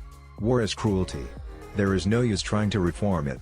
However, the crueler it is, the sooner it will be over, Naruto said and raised his arm, creating another black rod. Goodbye, Uzumaki, Nagato, Naruto said and watched as Nagato closed his eyes before he threw his metallic rod. Squelch. Nagato closed his eyes and waited for the pain that would end his life on this earth. His waiting was broken by a squelch sound. He opened his eyes in confusion and found himself shocked with his eyes opened in shock. Konan? Konan had stepped between Nagato and the black rod, shielding him from it. Konan was kneeling in front of Nagato, her wings forming a cocoon around them. Blood was dripping from her mouth and Nagato noticed the black rod impaled through her chest and sticking into the ground. Why? Nagato whispered. Why? Konan chuckled weakly. Because we made a promise, a long time ago, Konan said softly, her eyelids becoming heavier. We will always be together. A small flash of memory rose in Nagato's mind. A young bubbly Konan placing her arms around both Nagato and Yahiko. Promise? A younger Nagato asked timidly. Of course, younger Konan said, puffing her chest in pride while Yahiko just laughed. Konan? Nagato asked but got no response. He looked up to see that her eyes had lost their light and she had departed from this world. You weren't supposed to die. Neither of us was, Nagato thought grimly before he looked up to Naruto with hate plastered in his face. He could feel it bubbling inside of him, burning through him. I told you, Nagato, Naruto sighed as he looked over to Hinata who had arrived moments after Konan. There is no white and black. Both sides lose in war, and while this is a very sad moment, nothing will change until this shinobi system exists, Naruto explained and Nagato's gaze softened. You answered a peace wouldn't, whoa, and yours will? Nagato roared. I heard you the first time we met. You want peace and yet you do nothing to achieve it. You simply sit around and watch as this world breaks apart so you can thrive in the place you do best, the battlefield, Nagato spat. You are wrong, Nagato, Naruto countered without raising his voice. You seek peace through strength and that wouldn't last. Oppressing people would do this world nothing good, Naruto explained. What do you suggest then? Nagato asked harshly. I have my answer but not how to achieve it, Naruto replied honestly. But I know that your answer won't work. I will do whatever my heart tells me to do. If that means stopping anyone that would sacrifice freedom for peace, then I will stand against them, like I stand against you now, Naruto answered with a serious voice. Peace is such a fleeting little thing, Naruto chuckled softly. Even the smallest of ripples and disrupt it, but it's something worth fighting for. But this that you do, killing thousands for no good reason, there is no peace in this, Naruto finished. Nagato stood silent and simply took in everything Naruto said. No one knows what kind of person they are, until the very end. Flashes of everything began running through Nagato's mind. In a way, he was reliving his life up to this point, all in the blink of an eye. If we're gonna understand each other, first we gotta make him suffer like we're suffering. Like when they stop a fight because someone got injured. But I know that'll never happen. That's why there'll always be war. It always rains here and I hate it. It's like this whole country is a big crybaby. I'm going to change it. And protect everyone. Nagato listened silently as Yahiko talked to Jiraiya, both unaware of his presence just a few feet away, hidden behind the wooden door. Protect everyone? Nagato wondered, listening carefully. Scene break. You and Konan. You've got to stay alive somehow. You're the savior of the world. You can bring. Real. Yahiko's head fell forward, his eyes closing as he died in the shoulders of his best friend. Scene break. If war is going to continue, I will become the god of the world. Scene break. Where there is light, there is also darkness. As long there are winners, there will also be losers as well. It is cause and effect, and one cannot be separated from the other. But imagine a world that knows only winners. A world that knows only peace. A world that knows only love. Worlds like these can be created. Help us and you will learn the way. Finally your dreams come to fruition, Tobi said as he arrived via Kamue. It was worth all the sacrifices it took to get here, Toby said, looking at the 6 paths standing in front of the fallen Hanzo. It was a long journey, but this is the end of the internal warfare of the Hidden Reign. All there is left is to conquer the land and create the world we want, Toby explained. Now, I will need to ask you to help fulfill my dreams. I believe that was the promise, Toby said, looking intently towards Nagato. I understand, Nagato replied. So what do you specifically require? Nagato asked. First as members, Toby began. In order to move as the Akatsuki, I'd say we need to gather, let's say 10 members, not including me. In the Akatsuki we already have you and Konan, with Zetsu that makes 3. Go and gather 7 others, Toby finished. Why not count yourself among us? Nagato asked suspiciously. I need to take care of things behind the scenes, Toby replied. When the time comes, I will join the Akatsuki, but until then you will be the leader. Understood? Originally, your plan was one of my goals. It's good to know that we're both on the same page, Nagato said. Hey, Toby grunted, narrowing his eyes behind the orange mask. So what are we going to do about finding the other members? Konan asked. I already have my eyes on some, Toby explained, crossing his arms. It would be a tragedy if any who were unworthy joined. Who are they? Konan asked. I have 3 in particular in mind, Toby said, raising 3 fingers. One stole the Hidden Waterfall's secret technique and is now an immortal, Kakuzu. Second, a rogue ninja of the sand, a puppeteering genius, Sasori. The third and final is someone not too distant from me, the one who slaughtered his own clan, Uchiha Itachi. I will bring him in myself. Zetsu here will be your guide. Contact each one of them and bring them in. Now go. Complete your assignment. For our ambitions. Toby replied, warping away. Scene break. How is everything so far? Toby asked, leaning back on his couch. Including Itachi, whom you brought into the Akatsuki yourself. Our members are out collecting information on the Jinchuriki and gathering funds. Konan explained. Good, Toby nodded, resting his head on his fist. And how about you? Pain asked, looking towards Toby. Have you had any luck finding us new members? Yes, Toby replied. The next is the Hidden Mist Ninja, Hoshigaki Kisame. Pain wondered. The monster of the Hidden Mist, I will get in touch with him from my side, Toby informed. One more thing, Sir, Konan said, bringing Toby's attention to her. We recently received some interesting information on our side. What? One of the Sannin, Orochimaru. He's sneaking around trying to gather information on the Akatsuki, Pain said. What do we do? Stop him? Konan asked. We know what route he's taking. Where did you get this information? Toby asked, curious. It's from Sasori's subordinate, Kabuto. Konan replied. Pain, you and Sasori handle this. You decide what to do with him once you get in touch with him, Toby said. Understood. The Orochimaru I know is crafty and difficult to handle. It won't be easy to extract the information that he has. There has to be a motive behind this, Toby said cautiously. Pain merely nodded and walked out. Scene break. So Toby began. How is our new member, Orochimaru? Toby asked with a certain curiosity in his tone. Unremarkable so far. He's been rather quiet, Pain replied. Even Orochimaru with Pain keeping a keen eye can't take any major action, Toby chuckled. By the way, Madara, Konan began. The member you brought in earlier, Kisame, has been teamed up with Itachi. Yes, that's fine, Toby waved her off. Eventually we will have them form teams as well. That's why we need another new member, Toby explained. So who's next? Konan asked. Datara, the rogue ninja of the Hidden Stone Village. Bring him in and team him up with Sasori, Toby said. Scene break. It's been quite a while since all of us came together like this. Datara chuckled as he looked at the ghostly figures of the Akatsuki members.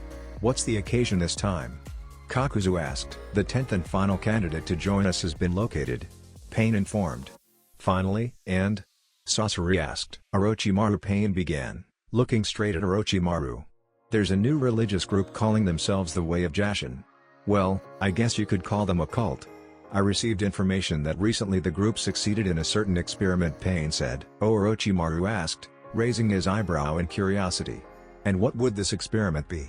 Immortality, Pain replied. Immortality? Kakuzu asked out loud. The one who became immortal is called Hidan. He used to be a ninja of the Hidden Steam Village. We will bring Hidan as our newest member. Orochimaru, Kakuzu, and Zetsu, your task is to bring him in, Pain said. Understood, Zetsu drawled. The rest of them disappeared, leaving only Orochimaru, Kakuzu and Zetsu behind. Be aware all of you, Pain said. From what I know of him, he will not be an easy one to convince. Scene break. The Akatsuki is finally assembled, Pain began, as he stood in front of the 9 members, with the Geto Maza behind him. Konan, Itachi, Kisame, Sasori, Datara, Kakuzu, Hidan, Orochimaru, and Zetsu. Each of you has your own agenda and your own dreams. We have finally come this far, and now, at last, we will move into full-scale action. Our targets are all the tailed beats from the 1 tail to the 9 tails. The opponents are strong, but we will gather all the 9 Baijiu and bring the great ambition of the Akatsuki to fruition, Pain said, raising his fist into the air. We 10 shall accomplish this. And understand this, failure is not an option, Pain finished as the group walked out of the cave. The curtain opens on the Akatsuki, Toby whispered to himself, sitting on top of the Geto Mazo, having watched the meeting without anyone realizing his presence. Now, Project Tsukinomi begins. Scene break. We have finally gathered 5 of the 9 Baijiu, Toby began, looking at Pain. Hachibi remains in Kumo while the Ichibi, Nanabi and the Kyubi are in the Leaf. We have already lost Kakuzu and Hidan to the Kyubi, Pain said. What do you suggest we do? I contacted Danzo in the Leaf. It appears he's unhappy with the course his village is taking and has agreed to come to terms, Toby chuckled. You will go for the Kyubi and Kumo while Sasori and Datara will take the remaining 2 and the Leaf, Toby said. Understood, Pain replied and walked out. Soon Naruto, Toby thought, gripping his fists tightly. You will pay for your defiance. A split second was all it took. Nagato broke from his thoughts and looked up, staring at Naruto intently. He was about to reply with his own words when another memory popped into his head. It came from seemingly nowhere. Akatsuki? Nagato asked in confusion, but Yahiko nodded nonetheless. Yes. The 3 of us and anyone who wishes to join, Yahiko said excitedly. We will bring peace to this world without violence. Together we can achieve anything, Yahiko nearly shouted. A single phrase immediately changed Nagato's mind and he chuckled aimlessly, making Naruto look at him confusion. You were right, Nagato said, and Naruto raised an eyebrow in shock. Yahiko started the Akatsuki in search for peace without violence. I guess that without him, I lost myself in my own pain, Nagato smiled sadly. Could you take the rod out? I have one last thing to do, Nagato asked, and Naruto shrugged his shoulders. He was curious what Nagato would do. Naruto approached him and swiftly took the rod out. Nagato didn't even flinch as the metal bar left his flesh. I've damaged this world enough as it is. Maybe this heals some of that, Nagato said, shakily bringing both hands together. Geto Nagato began and Naruto's eyes widened at the seal sequence. Rintense no Jutsu. With the final seal he exploded in green light, much similar to the one Naruto had used many times before. Hundreds of green lights flew off to the distance, heading towards Kumo. A single one remained behind, slowly wrapping itself around Konan's body. It was over before Nagato could blink. Konan took a deep breath and opened her eyes in shock. Nagato, she yelled, looking around in confusion. She looked back and saw both Hinata and Naruto looking sadly at her and Nagato. She turned her attention towards him and noticed the white hair. What have you done? Konan asked in disbelief, cradling his head to his legs. Today, I have seen the path that will lead to peace, Nagato began, coughing harshly. And it is not through the suffering of the weak and powerless. It is through empathy, compassion, and it is through mercy that this peace will flourish. You have opened my eyes, Nagato said, looking at Naruto. And I have seen the path that will lead to peace. You could stand with us, Naruto offered. Nagato, however, was shocked by the offer. I told you, Nagato, Naruto chuckled. I offer forgiveness for those who leave their old path behind. Perhaps, Nagato chuckled weakly and looked up at the sky, feeling a single tear fall from Konan and slide over his cheek. But not me, Nagato sighed. I've done enough. My time is over. If anyone will find peace, it will be you, Nagato whispered, his voice getting duller as he let out his last breath, dying with a smile on his face for the first time in many years. War brings nothing but death, pain and suffering to both sides. It's a never-ending cycle of hatred. Naruto remembered Hagoromo's words as he walked forward, kneeling in front of Nagato. Konan had tears running down her face, ruining her purple eyeliner. She looked up and her eyes widened when she saw Naruto kneeling in front of Nagato and bending his head slowly as a sign of respect. Why? Konan sobbed. Because he was a shinobi that deserved respect, Naruto replied with a small smile. Hinata was also kneeling next to him. No matter what he did what his heart told him, Naruto explained and rose once more. His eyes shifted to the east, looking at the smoke rising from Kumo. I guess this is the end, Naruto sighed and looked back towards Konan. Where will you go now? Naruto asked. Back to the rain, she smiled. We fought hard for our village and I would hate it for that to go to ruin, Konan said and waved her hand, making several paper tags start to wrap themselves around Nagato. Wait, Naruto said, and Konan stopped abruptly, looking at him in confusion. Naruto walked up to Nagato and kneeled once more next to his head.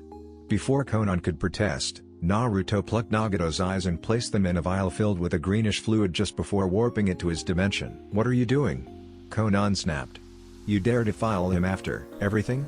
Konan yelled, her bloodline already threatening to activate. Naruto rose a single hand and stopped any further action. He took a deep breath and opened his eyes, showing her his own Rinnegan. I didn't take his eyes for power since I have my own, Naruto replied, and Konan simply stared at him. The Rinnegan is a very powerful tool. I'm sorry, but I can't allow it to fall into the wrong hands, Naruto explained, and Konan smiled sadly. I guess he was right in the end, Konan said sadly, wrapping Nagato in paper tags. You will the one to bring peace to the world, Konan said, and she levitated Nagato's body. I will be returning to the rain to continue his work. Until then, Konan said as she dispersed in paper and left the area. Naruto took a deep breath and looked up to the blue sky. Naruto was surprised when he felt a hand land on his shoulders. He looked back to see Hinata smiling at him.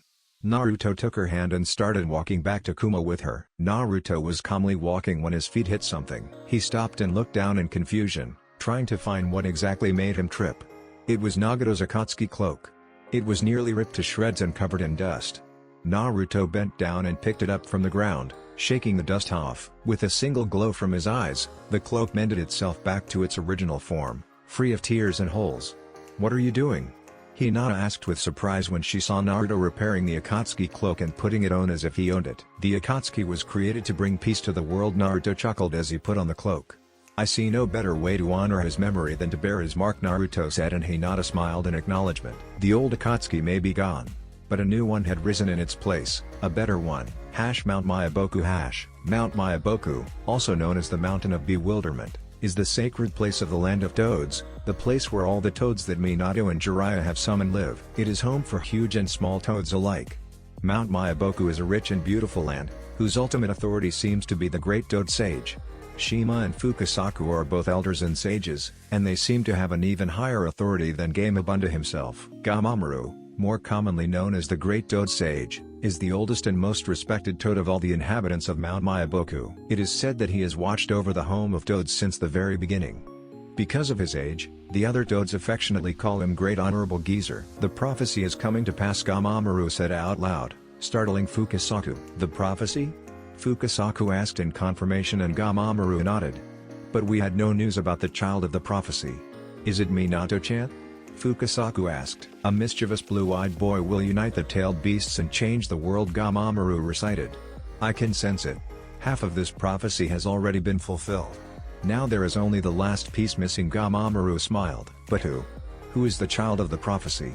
Fukasaku asked in exasperation. The heir of my only summoner, Gamamaru replied with a crooked smile, taking pleasure in Fukasaku's confused face. Konoha. Few days before this is bullshit. Naruto couldn't believe his eyes when he, Hinata, Shikamaru, Tenten, Lee and the dragons arrived at the gates of Konoha. What prompted such response out of him, you ask? Well, the simple fact that the village was smoking and there were repairs ongoing almost everywhere. We'll leave the village for a couple of weeks and this happens. Naruto shook his head as everyone entered the gates and were greeted by Izumo and Kotetsu. It's good to see you have arrived, Naruto, Izumo said, and couldn't but sigh in relief. What happened here? Hinata asked softly. The rest of the dragon was simply looking around in confusion and apprehension. We don't know much, but the whole village is on edge, Izumo replied, stamping their documents. Elder Danzo tried a coup d'etat, Izumo said, and everyone's eyes widened in shock. You shouldn't waste time here, Kotetsu said, breaking Izumo's incoming explanation. Dragons, Naruto called, making the masked people with him stand in attention. Go unpack and meet at the Hokage Tower. We'll sort this mess out in there, Naruto ordered, and every masked man disappeared in the blink of an eye. You should know, Naruto, Kotetsu said, gathering his attention. Tsunade-sama was poisoned during the attempt and is in a coma right now, Kotetsu said sadly, shocking everyone. See coma? Tenten sputtered while Izumo nodded as well. Hinata-chan. Go take care of her. I'll swing by later if necessary, Naruto said, and Hinata nodded in acknowledgement. She understood the underlying meaning of his words. Should she be unable to awaken Tsunade, then Naruto would step in. Hokage Tower. Naruto quickly arrived at the Hokage Tower, or what was left of it. What the hell happened here? Naruto wondered out loud, looking at the missing roof. He made his inside the usual way and arrived at the Hokage's office, now sporting direct sunlight and natural breeze. He kicked a piece of rubble aside and made his way into the office. That was when he saw it. A single desk stood in the middle of the rubble, paperwork stacked on said desk and on the ground. And on the desk sat Hiruzen Sarutobi. curse words leaving his lips as he struggled to both deal with the paperwork and stop it from flying away to the wind. Hiruzen felt a presence in his office and tiredly looked up to see Naruto where should have been a door. Hiruzen's eyes narrowed when he noticed Naruto's lip twitch ever so slightly. "Don't you dare," Hiruzen threatened. "Congratulations on becoming Hokage for the third time." Naruto cheered and laughed openly at the old man's misfortune. "You are really setting a record here," Naruto commented while Hiruzen grumbled behind his breath. "Stay!" Hiruzen yelled and Naruto flinched, seeing the old man stabbing a kunai through a piece of paper that threatened to fly off. "Paperwork chases you, old man," Naruto chuckled softly. "This is so much paperwork that I fear my paperwork has paperwork," Hiruzen muttered, picking his pipe and leaning back on his chair, taking a well-deserved break. He narrowed his eyes when he saw Naruto failing desperately to place a few papers on a stack discreetly. "And those are?" Hiruzen asked. "The results of the Jounin exams," Naruto replied and rose a piece of earth upwards, making a stool for him. "And?" Hiruzen stretched the word, making Naruto smile. "You would be proud to know that me, Hinata and Shikamaru are now Jounin. Tenten and Rock Lee were awarded with Tokubutsu Jounin status," Naruto replied. "Good," Hiruzen replied happily. "I heard you put on quite the show in the exams," Hiruzen said. "Really?" Naruto asked with a raised eyebrow. "And what did you hear?" Naruto asked. "Besides the whole invasion thing, I heard they are calling you and Hinata the perfect storm of Konoha." Hiruzen chuckled. "Konoha no Arashi." Naruto shook his head in amusement. "Another name for our bingo book entries." "I have to ask though," Hiruzen said and Naruto raised an eyebrow. "What's up with the cloak?" Hiruzen asked and Naruto chuckled sadly. "Some kind of trophy?" Hiruzen wondered but Naruto quickly shook his head in denial. After all, it wasn't too unusual for victors to collect the spoils of the fallen. "It's a long story, old man," Naruto sighed, making Hiruzen poof out a small ring of smoke. "I've got time," Hiruzen said and got comfortable in his chair. A small gust ran by as Naruto took a deep breath and began recounting what happened in Kumo. "So it's finished?" Hiruzen asked and Naruto nodded. "With Nagato dead and Tobi as well, Deidara and Sasori will most likely disperse. The Akatsuki is no more," Naruto said. "The cloak is just a memento of Nagato. His methods may have been extreme, but he truly wished for peace," Naruto explained sadly. "Then let me tell you of what happened here." Hiruzen began and explained everything that happened to Naruto. Danzo's attempt on Tsunade's life, attacking the clan heads, Sasori and Deidara kidnapping Fu, their battle against Gaara and Shino, and Hiruzen's final battle with Danzo. "So everyone in the Akatsuki is dead," Naruto stated. Konan had already stated that she was done with it and would return to the reign to rule in peace, just like Nagato would want. "What will you do now?" Hiruzen asked with a curious glint in his eyes. "Dedicate my life towards my goal," Naruto said and Hiruzen raised an eyebrow. "To bring peace to our world," Naruto said and Hiruzen nodded in agreement. "And maybe blow some stuff up along the way," Naruto chuckled. "Say," Hiruzen began. "It's getting a bit chilly in here. Why don't you patch this place up?" Hiruzen asked and Naruto chuckled. "It's not that cold. You just want to see my on-muton in action," Naruto stated with a deadpan. "You have me there," Hiruzen grinned back. Naruto closed his eyes and took a deep breath. His eyes snapped open and the Hokage tower immediately started vibrating slightly. Hiruzen stretched his arms around the desk, fighting to keep the paperwork in place. His pipe fell out of his mouth when he noticed Naruto's eyes starting to glow with a dark silver. The rubble on the ground started rattling even more as it began floating and heading towards the walls. Slower at first but quickly gaining speed, Hiruzen just watched in wonder as the walls reconstructed each other. The shattered glass in the floor joined together and instantly reformed the glass panes before floating to the walls and joining with the rock. The splintered wood in the floor joined together and formed the destroyed door. The bent metal corrected itself, forming the doorknob and lock. As the walls reached their height, Hiruzen watched in amazement as remaining debris outside the building started levitating as well and began forming the roof. As the roof of the Hokage tower finished reconstructing, Naruto began with the details of the office. Hiruzen instantly jumped from the desk when it started shaking a bit much for his tastes. The desk started stretching and rounding itself. The paintings of the previous Hokages shimmered into existence in the walls. And to finalize it all, the symbol of Konoha burned itself on the wooden desk. "All done," Naruto said, breaking Hiruzen's from his sputter. "Remarkable, truly remarkable," Hiruzen muttered. "And you don't even show signs of exhaustion." "I have tons of chakra. Reconstructing a building is like making a normal clone, and I'm not talking about a shadow clone but the standard one, the one they teach at the academy." Naruto chuckled at Hiruzen's face. "Even so," Hiruzen said, taking in every detail of the room. "Everything is exactly the same. I know you have eidetic memory in regards to images when you have your Sharingan activated, but this is very good. I didn't just repair the Hokage tower by memory. I kinda reversed everything in the building until it seemed good enough, Naruto said, struggling to find the correct words to explain his technique. Hiruzen sighed and thought of the good old days when there weren't any Mangekyo Sharingans or Rinnegan around. Hiruzen stretched, sighing in relief when he heard a few faint popping sounds. He leaned forward and picked up the paper in front of him. Strange, Hiruzen thought, seeing the report in his hands without stamp when he remembered placing it. He didn't think much of it and simply reapplied the stamp and carried on. He was about to put it on the already done stack when he noticed the top paper also didn't have the stamp or was filled. I kinda reversed everything in the building until it seemed good enough, Hiruzen paled, remembering Naruto's words about his techniques. Naruto, Hiruzen said, making Naruto look at him funny. Please tell me you didn't also undo a week of paperwork, Hiruzen said calmly. Ooh, was Naruto's genius of an answer. He gulped and slowly backed up, seeing Hiruzen surrounded by a black aura. Naruto. Ups, Naruto chuckled weakly and flashed to safety. Naruto, oh, hash with Hinata hash. Hinata was like a purple blur through the streets of Konoha. She was making her way to hospital as quick as possible. She noticed a group of people clogging the street that would slow her down. She crouched and leapt into the rooftops, jumping from building to building until she arrived at her destination. She dropped down to the ground and made a quick turn right, arriving at the entrance of the hospital. The building itself didn't show any type of damage. She quickly stepped inside and went straight to the receptionist. Lady Hina, in which room is Tsunade-sensei? Hinata asked quickly, stopping the receptionist's greeting. The receptionist was momentarily taken back by the question but quickly regained focus. Room 0, the receptionist said, looking at the computer. She looked up but Hinata was already gone. Poor girl, the receptionist sighed sadly, thinking how worried Tsunade's apprentice seemed. Room 0 was a special room at the hospital, reserved only for high-profile targets due to the security of its location. The general knowledge of the hospital in Konoha was that the entrance was the first floor, going up in height.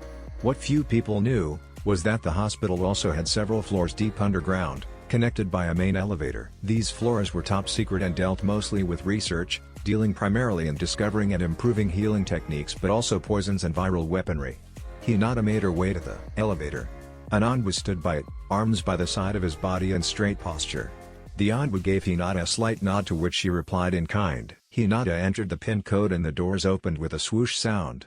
She quickly stepped inside and selected the lowest floor possible. The elevator arrived at the bottom and Hinata waited for the doors to open. The moment the darkness of the hallway greeted her, she ran full speed, taking quick turns.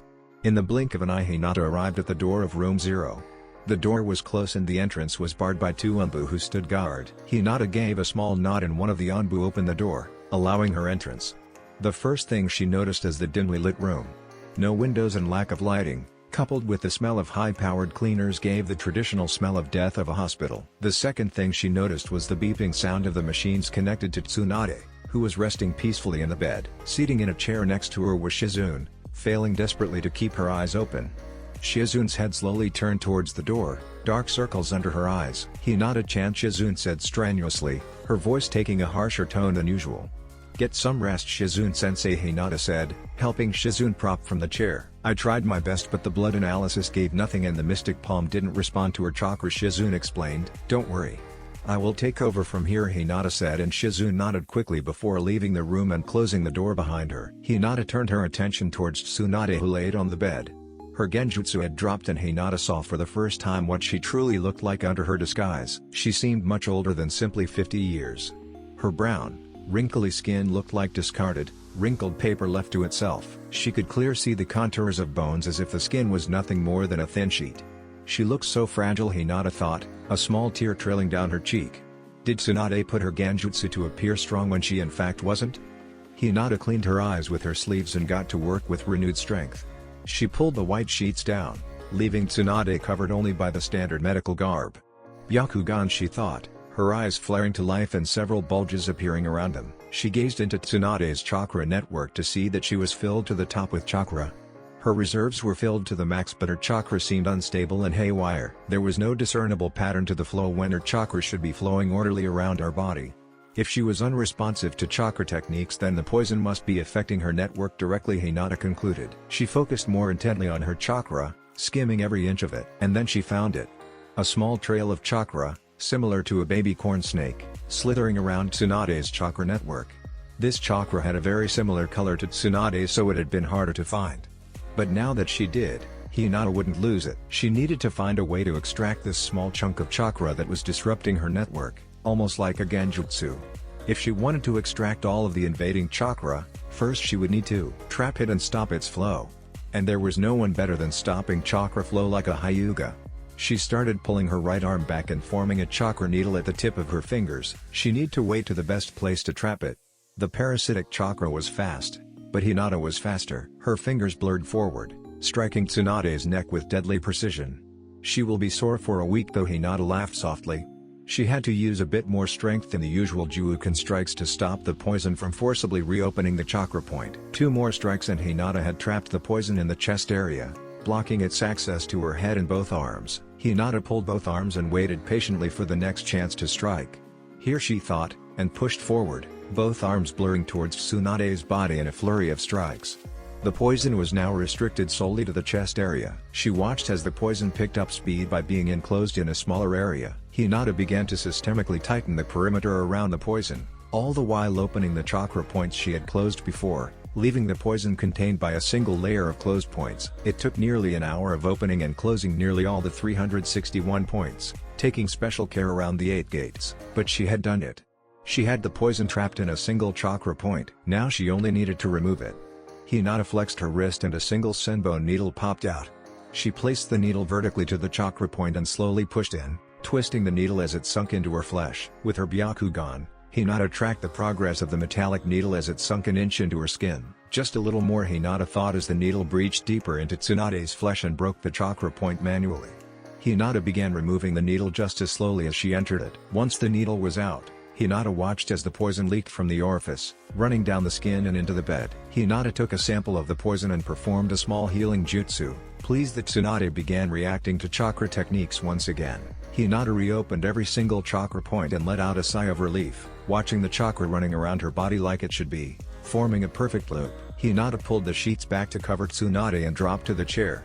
She waited patiently for her to wake up. It would be any moment now. Tsunade's chakra network just needed to stabilize from the strain the poison had put on it. Tsunade let out a groan as her eyes opened briefly. Hinata was by her side in a flash. "Take it slow, Tsunade-sensei," Hinata said, helping Tsunade get up and lean against the bed. Tsunade's eyes opened again, slower this time, giving it time to adjust to the lighting of the room. Hinata, Tsunade said, her mouth dry. She looked at her apprentice and Hinata seemed relived about something when her memories about Danzo came like a torrent. "Danzo," she snarled. "Where's the bastard?" shouted Tsunade. "You've been in a coma for the last few days," Hinata said, and Tsunade sighed before calming down. She looked over herself and quickly applied her transformation, turning into her prime once again. "Why do I feel so stiff?" Tsunade asked, flexing her joints. Hinata chuckled weakly. "About that, next day, council room " "It's good to see that you're back, Lady Tsunade," Koharu said, sitting down. "Shut it, your old fossil," Tsunade barked, making the old woman flinch in surprise. "I still want to know if you were involved in Danzo's schemes," Tsunade said, pointing her finger at her. "I would never," Koharu said in a raspy voice, insulted by such claim.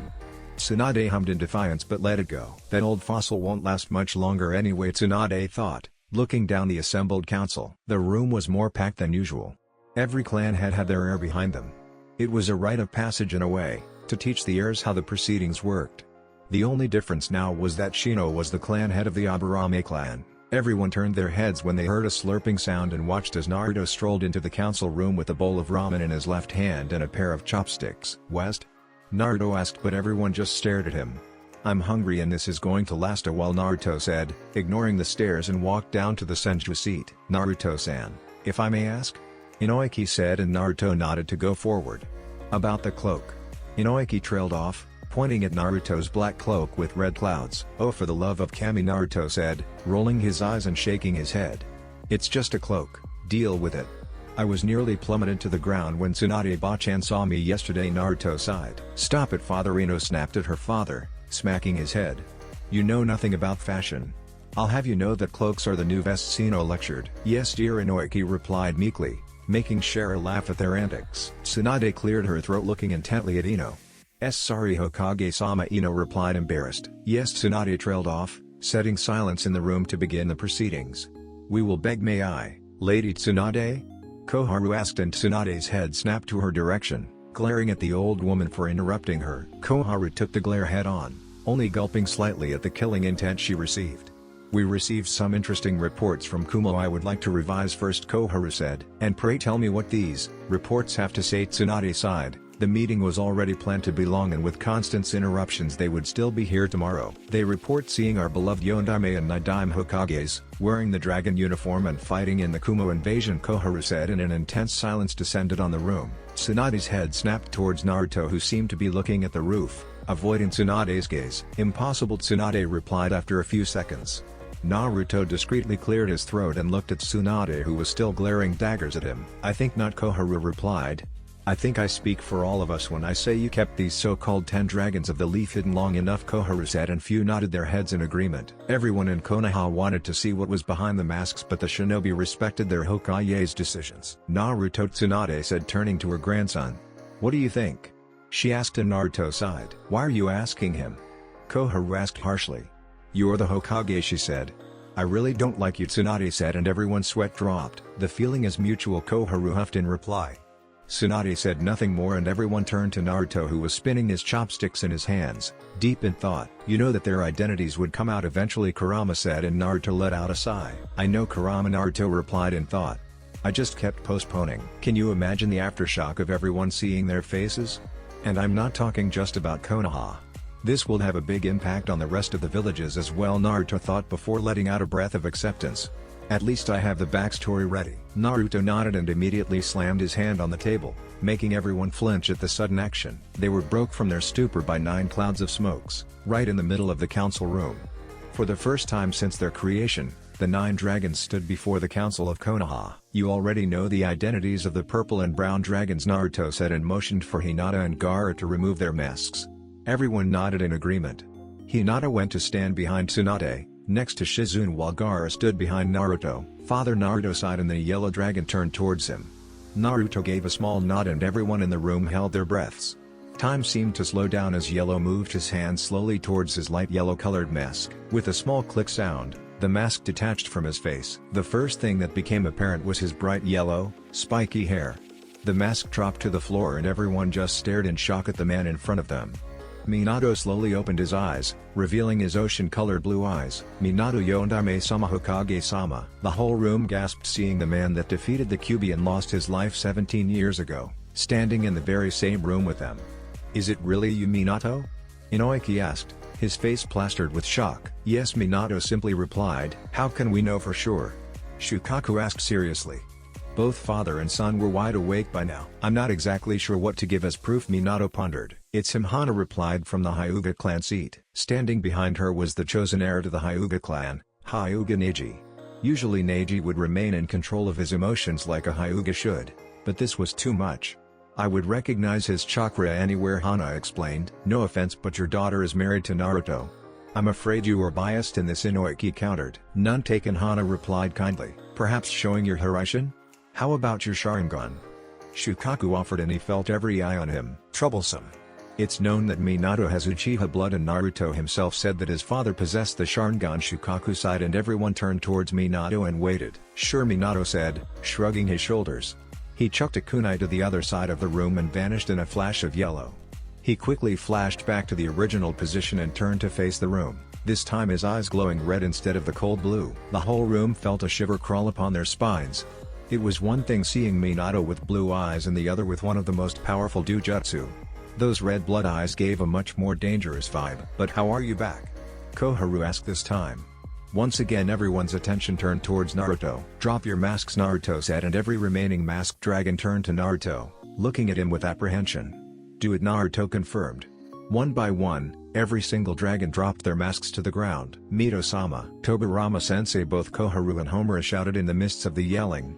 Hashirama-sama, Okami. It's the Red Death. Hide the ramen. Kushina snickered at that particular comment. Itachi 5, someone screeched, forcing everyone to stop the gawking and put them all on edge. Tsunade-sama, one of the member in the civilian council, said weakly, pointing his chubby finger at Uchiha Itachi, who remained impassive. Yes, let me introduce you to them by order. My father, Senju Hashirama, and my mother, Senju Mito. To the right is my uncle, Senju Tobirama. Next we have my daughter Senju Kushina and her husband Namikaze Minato. And finally Itachi and now Uchiha Tsunade finished and an extended silence filled the room. I knew she looked familiar, Shukaku muttered beneath his breath, looking at now. She had been on a mission with him back in the day. Tsunade stopped her explanations and a deep silence ensued. She didn't know if the council was still processing everything or they were just waiting for any more surprises. Well? She asked, snapping everyone from their shock. Ask away, Tsunade said, and the council erupted in screams. One at a time, Tsunade groaned weakly.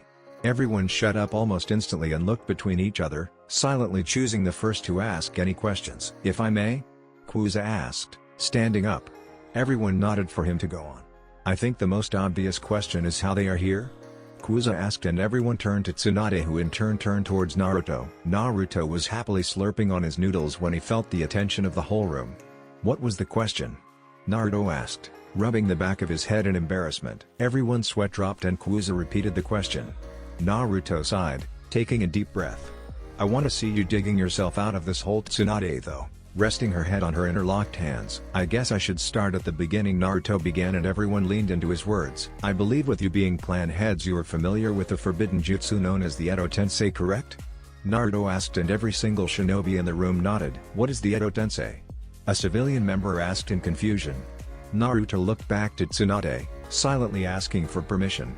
Tsunade gave a small nod and Naruto moved on. The Edo Tensei is a forbidden technique currently locked away in the Scroll of Seals.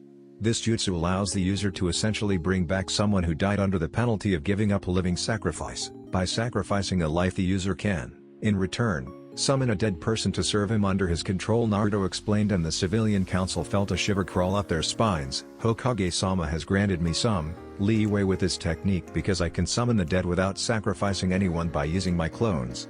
However, this method gives the summoned a fixed time. This time being determined by how much chakra I pumped into my clone at the time of the jutsu. Basically, all those who were supposed to be dead and are here now, are the ones I summoned through the Edo Tensei during my 3-year training trip. I summoned them to train and spar with me.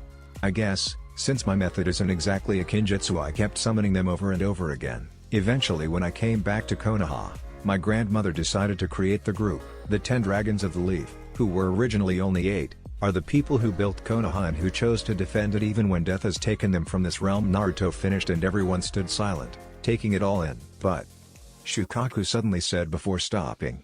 Naruto gave a nod in reply. They aren't exactly Edo Tensei, are they? Shukaku asked suspiciously. The shinobi who knew the technique immediately understood his meaning. Edo Tensei were technically dead while these people looked very much alive. No, they are not, Naruto replied with a smile. Trust a Naruto want everything explained, even if it was too troublesome. I'm confused, Mebuki said. They are not Edo Tensei, but you use the Edo Tensei to bring them back? Mebuki explained. Her memory going back to her goodbye with Sakura. This is where it gets tricky. I believe you all heard of the Kumo invasion a few days ago? Naruto asked and everyone nodded. This attack, as you all know, was orchestrated by Pain, the leader of the Akatsuki. Pain, otherwise known as Uzumaki Nagato, led the invasion force into Kumo, in a desperate effort to capture both the Hichibi and the Kyubi. I went up against him and managed to defeat him in single combat. However, Uzumaki Nagato was by no means a normal shinobi. He possessed a very special dujutsu. He had the fabled Rinnegan, the eyes of Rikudu-Senin, Naruto said, and the crowd gasped. As you can most likely tell, it was a gruesome fight. I barely managed to defeat the man, Naruto explained dramatically, placing a hand over his heart. Everyone leaning into his words, waiting for the outcome. He's enjoying this a bit too much, Hinata giggled to herself. Naruto was spinning a remarkable web of lies that surprisingly enough went together and made sense. What you need to understand about Nagato was that he truly wanted to bring peace to our world. He was born in the Hidden Rain village at the time of the Shinobi World War. During the war he was orphaned by 2 of our own shinobi, Naruto said regretfully. Eventually he met 2 other kids, Konan and Yahiko, who became his best friends. Jiraiya-sensei even trained the trio of a couple of years, Naruto chuckled softly. The trio grew stronger and vowed to change the Hidden Rain village and the world. They created an organization called Akatsuki, whose sole goal was to bring peace to our world. This was their symbol, a black cloak with red clouds. This was Nagato's cloak, Naruto said, pointing to his cloak. And for the first time, everyone understood why he had kept the cloak for himself. However, Danzo and Hanzo plotted together a way to bring that organization down. In the process, Yahiko was killed and Pain was born. He lost himself in his grief, his pain. After I defeated him, we kinda talked. I managed to persuade him to change his beliefs. His last action on this world was to bring back everyone that had been killed in the invasion. He used up the remaining of his chakra to revive everyone in Kumo. At the time, I had summoned the dragons to help defend Kumo. I theorized that this release of life energy brought them back permanently. Naruto finished. The amount of bullshit he's giving out is remarkable, Tsunade thought, shaking her head in disbelief. Naruto had just blatantly lied to the governing room of Konoha. And the worst part was that he mixed truths and lies so well that if she didn't know better, she would have believed him without question. That's some story, Inoiki muttered, taking everything in. And quite the remarkable coincidence, Shukaku thought to himself, but discarded the situation. What happened to this Uzumaki Nagato? Homura asked. Konan took his body back to the rain. They fought hard to free Rain from Hanzo's tyranny. I see no other resting place for him, Naruto explained. And the Rinnegan? Koharu added. Destroyed, Naruto simply replied. Those eyes are too dangerous should they fall into the wrong's hands. Are we implying we are the wrong hands? Koharu asked, narrowing her eyes at the Senjuer. Do you wish to play God? Naruto asked, chuckling. Not at all, Koharu replied. But even you can't discard that those eyes would be a powerful weapon for our village, Koharu stressed. And we got our prizes. Thanks to Nagato's sacrifice we have all the Hokage alive, not to mention 2S rank Kunoichi. This world doesn't need a Rinnegan anymore, Naruto explained. He had thought this very thoroughly. With the Akatsuki finished, he would use the Rinnegan solely in his quest for peace. A Rinnegan, why not the Rinnegan? Shikaku wondered, scratching his goatee. I wonder what you are hiding behind all of this, Shikaku chuckled to himself, but it was too troublesome to ask. Fine, Koharu reluctantly agreed. But what is he doing here after what he did? Koharu said, pointing towards Itachi, who remained impassive. Before Tsunade could answer, Naruto beat her to it. I'm sure you know very well why he's here, Naruto said, a smile tugging his lips. After all, you had a hand in the massacre along your buddies, Danzo, Homura and Hiruzen, Naruto said, and heavy silence filled the room. You could feel the tension in the air. I think it's time to come clean about every dark secret this village has, Naruto said, and looked at Tsunade for confirmation. Tsunade just shook head in exasperation and nodded in confirmation. This would shake the village, but it needed to be done. It were all these secrets that lead Danzo's attempt to take over in the first place. The truth is that the Uchiha clan massacre was a sanctioned mission from this very council, and Itachi carried on the orders as a loyal shinobi of the village, Naruto said, and the clan heads rose in protest and glaring at the advisors. Lord Third would never allow such things, Tsume snarled. It's the truth, Hiruzen whispered loud enough for everyone to hear. Tsume's jaw dropped. But why? She asked in disbelief. They were one of the founding clans of the village. Why would you order such travesty? She asked, her voice raising again. Peace, Naruto instantly replied and received a furious gaze from Tsume. He was about to explain when Hiruzen raised his hand and Naruto nodded. I did what was necessary, Hiruzen said with a heavy heart. He was really feeling all the years he carried. Itachi, Hiruzen said, and he nodded silently. The Uchiha clan, my clan, had this coming. Itachi began very softly. Now walked up and stood next to him, grabbing his hand and interlocking fingers.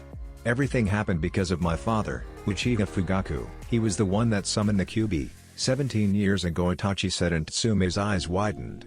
She found a new hatred towards the Uchiha clan, being the ones responsible by the death of her husband, along with thousands of shinobi and civilians. I still don't understand his thirst for power. He wanted the world in his hands, Itachi sighed. He summoned the Kyuubi in order to weaken Konoha and in the process take over as Hokage. He didn't count on Hiruzen stepping back in to fill the role left by Minato. After the Kyuubi attack, everything settled down, but my father wasn't done. The Uchiha clan massacre was ordered because they were planning a coup d'etat. I carried out my orders and killed everyone in the clan, but I couldn't bring myself to kill my little brother, Itachi explained, and everyone nodded, feeling a wave of sadness wash over them. How could someone be able to kill his own family for the village? But it appeared that Fugaku was one step ahead at the time. When I slaughtered the clan, all I killed were clones. Fugaku had known about my orders and had evacuated the clan out the village. He led me to believe that I killed the clan with my own hands. Itachi finished. So is the clan still alive? Inoiki asked, confused. No, now replied, taking over Itachi's explanation. Fugaku evacuated me and the clan to Kiri, where he had taken control over Yagura, the Ondaime Mizukage. And so we hid in that village, waiting the day we would make our move, now explained. But not everything works the way we wanted it to, now said, and looked towards Naruto. Now defected to our side, and with her help we tracked down the Uchiha clan, and slaughtered them permanently, Naruto said in a harsh voice. Everyone stared at Naruto, the man who had just preached peace. They had it coming. I may want peace, But I'm not foolish enough to forgive everybody, Naruto said, and everyone had finally learned what type of man Naruto was. Ino had been particularly surprised at his tone, nearly flinching in the process. I guess I'm still naive about how the world works, Ino thought to herself. You would make a fine Hokage someday, Shikaku laughed. Shikaku understood the world better than he let on. And he understood what Naruto had done and why he had done it. I know that there were a lot of surprises today and it will take a while to get used to. All of this, Tsunade said, standing up and pointing to the dragons. The dragons are gone. Naruto stood up as well and everyone turned to him. The dragons did their job, protecting Konoha. The world is nothing but a child, still in its infancy. We will bring order to this cursed world. We will bring peace to the shinobi land. We 10 of us shall accomplish this. After all, we are the new Akatsuki. Next day. It's time, Naruto said as he, Fu and Gaara arrived at one of the training grounds. I'll go get B and be back in flash, Naruto said and vanished in a flash of yellow. That line is getting old, Gaara sighed while laughed. It was always be back in a flash with Naruto and Minato. Not even 1 minute later, Naruto was back in the training ground with a disoriented Biento. That was the Hiraishin full B wrapped, dropping to his knees on the ground. I'm not feeling good, he finished and emptied his stomach on said ground. Everyone ready? Naruto asked and every single Jinchuriki nodded. Kushios no jutsu, Kushios no jutsu, Kushios no jutsu, Kushios no jutsu. 4 cries of the summoning jutsu and the 4-tailed beasts were brought into the outside world.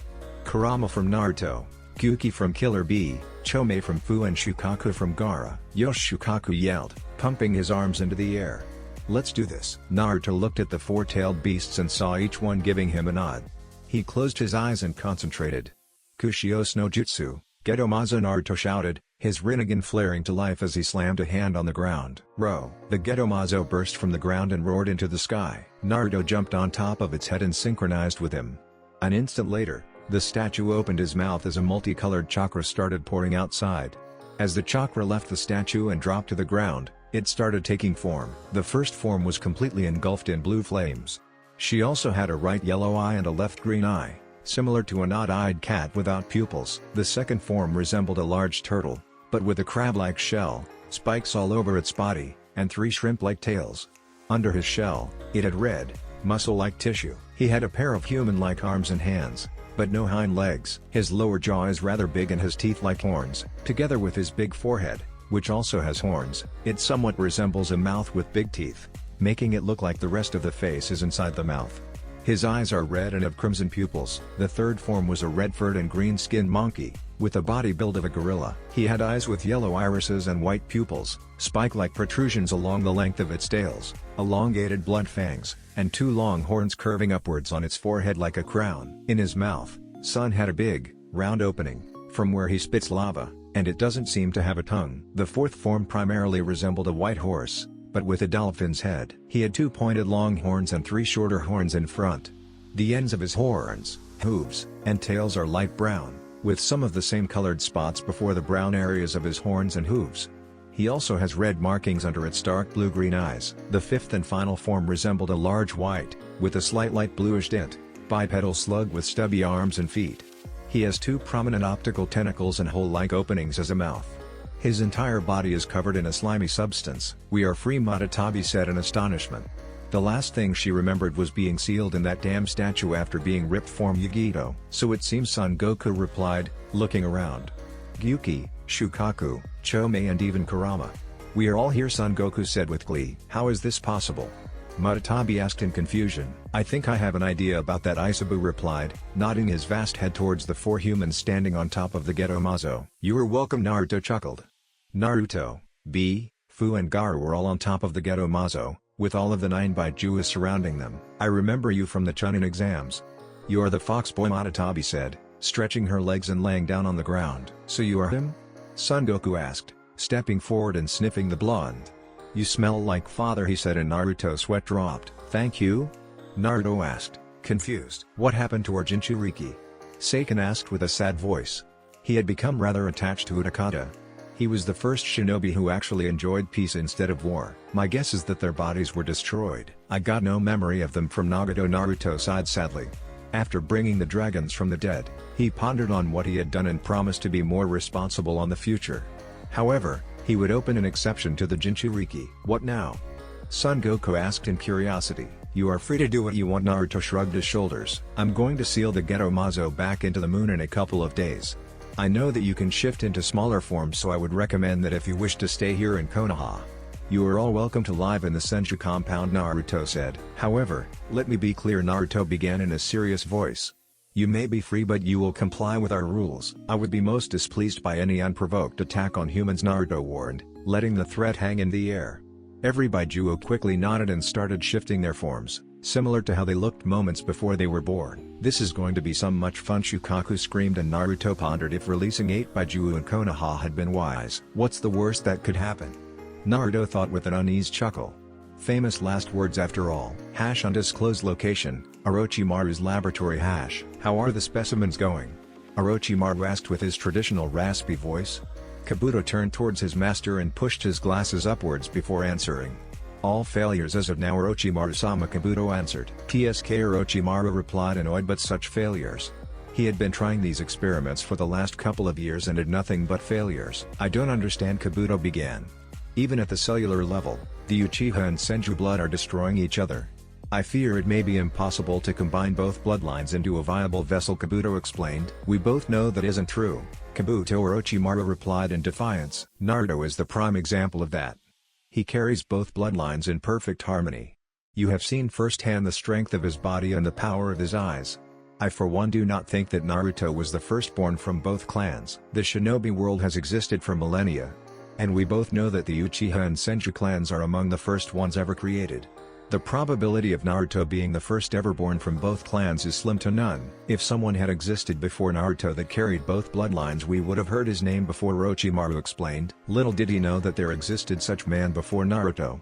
Said man carried the name of Hagoromo Utsutsuki, otherwise known as the Sage of Six Paths, father of all ninjutsu. We just have to keep trying, Orochimaru replied through gritted teeth. Even his immortality quest hadn't been such a pain. Perhaps using Uchiha Sasuke's genetic material is at fault? Kabuto offered. They had limited access to genetic material since both clans were nearly extinct. Perhaps, Orochimaru replied and immediately stiffened, feeling another presence in the room. Show yourself, he ordered. Orochimaru watched as a figure rose from the ground. Tobi, Orochimaru said, the name leaving a foul name in his mouth. How did you find me? Orochimaru asked, taking caution with the man in front of him. I never lost you, Orochimaru. Tobi chuckled, his Sharingan glowing beneath the orange mask. Yes, Orochimaru drawled. What is it you want? Surely this isn't a social call, Orochimaru stated and watched as Tobi sighed in annoyance. You must be truly desperate to come to me for help, Orochimaru smirked. I need a favor, Tobi said, and Orochimaru's eyes lit up. A favor, you say? Orochimaru replied, licking his lips in amusement. And what can dear old me do for you? Orochimaru asked, a dark smile in his lips. I need a technique of yours, Tobi began, and Orochimaru raised an eyebrow. I would go to the Leaf for it, but their defenses are too tight since the Kumo invasion and I can't afford to wait. Get on with it, Orochimaru said, losing his patience. I need the scroll for the Edo Tensei, Tobi simply stated. My, Orochimaru chuckled evilly. That isn't a small favor to ask. You understand I must ask something in return, Orochimaru grinned while Tobi sighed. He should have known Orochimaru better than this. I can offer you Sharingans, Tobi offered, and Orochimaru just laughed. Sharingans are one of the simplest things for me to grow, Orochimaru said, licking his lips in anticipation. I want a white Zetsu, Orochimaru said, his eyes glistening with the prospect of possessing such creature. Tobi's eyes widened in disbelief at the request. That is no small thing, Tobi said while Orochimaru just laughed in reply. The Edo Tensei is no small technique, Orochimaru smirked. He knew he had Tobi in his hands. Tobi pondered momentarily before finally agreeing to the terms. A single Zetsu rose from the ground. We have a deal then? Tobi asked, ordering the clone to go towards Orochimaru. Indeed, Orochimaru replied, coughing out a scroll and throwing it at Tobi, who caught it mid-air. Tobi sunk to the ground and disappeared. If I may ask, Orochimaru-sama, Kabuto said, and Orochimaru nodded in acceptance. Why did you accept to give him such valuable technique? Kabuto asked, curious. Because now we can create our own army. With Tobi. Tobi rose from the ground inside a small cave.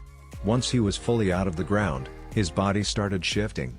The black cloak turned completely white and his Sharingan eyes turned to yellow. Did you get it? Black Zetsu asked. Of course, White Zetsu replied cheerily. Like stealing candy from a baby, White Zetsu chuckled. Orochimaru didn't even suspect of him being a simple transformation of Tobi, also known as Fugaku. Let us begin then, Black Zetsu said and moved to the center of the room. White Zetsu quickly skimmed through the scroll to read the hand seals and proceedings. Tiger, snake, dog, dragon. White Zetsu ran through the hand seals and watched as kanji poured into the ground, creating a hollow circle around Black Zetsu. Kushios, Edo Densei, White Zetsu shouted, clasping both hands together. Black Zetsu was instantly swarmed with leaves, easily covering his form. Black Zetsu didn't even scream in pain as his body was consumed for both the source of the genetic material and the sacrifice necessary. So it finally happened. A deep voice rose from the pile of leaves. The man was light-skinned with waist-length, spiky, black hair with shoulder-length bangs framing the sides of his face, covering most of his right eye. He wore crimson armor with numerous metal plates, forming protective guards along his chest, waist, shoulders and thighs. The man slowly opened his eyes to show blood-red color with 3 black domos spinning. "This isn't exactly the form I plan to return to," he commented. "How long has it been?" the man asked. "Around 20 years, Madara-sama," Zetsu replied. "And why have you summoned me in such state?" Madara asked in a flat tone. "There have been complications to the original plan," Zetsu explained, and Madara raised a single eyebrow. "Where is Fugaku?" Madara asked. "This way," Zetsu replied, leading Madara towards another room. Once they entered the room, they were greeted by a grotesque sight. Fugaku laid in a single table in the middle of the room. His body was completely torn to shreds. His skull was broken in half, displaying the brain for all to see. His head connected to the remaining of his chest by Zetsu material. His chest completely opened, the ribcage visible to the naked eye. The remaining limbs were non-existent. "Who left him in such state?" Madara asked with surprise. Fugaku may not have been strong, but the man had unusual skill at avoiding damage. "Your son," Zetsu replied. "Minato did this to him?" Madara asked with amusement while Zetsu nodded. "He has grown strong, stronger than you think," Zetsu replied. "It seems there are a lot of things I don't know," Madara commented, still amused by seeing Fugaku utterly defeated by his son. "Why don't you bring me up to speed?" he rhetorically asked. Zetsu nodded and proceeded to inform Madara of everything that had occurred in the last years. "What about him?" Zetsu asked towards Fugaku. "Dispose of him," Madara replied offhandedly. "Sir?" Zetsu asked in confirmation. "Did you really think I would share my goals with him?" Madara asked with amusement. "He was just cannon fodder. A means to an end," Madara said, and Zetsu shrugged before heading towards Fugaku and proceeded to eat him, leaving nothing behind. "I look forward to dancing with you," Madara started, looking at the darkening sky. His eyes shifting into a silver color and a sinister smile tugging his lips. "Senju Naruto, my grandson." That's it for this video. I hope you all enjoyed the video. Don't forget to like the video, subscribe to the channel, and follow me on my other social media accounts. Anime God here, and I'm signing off.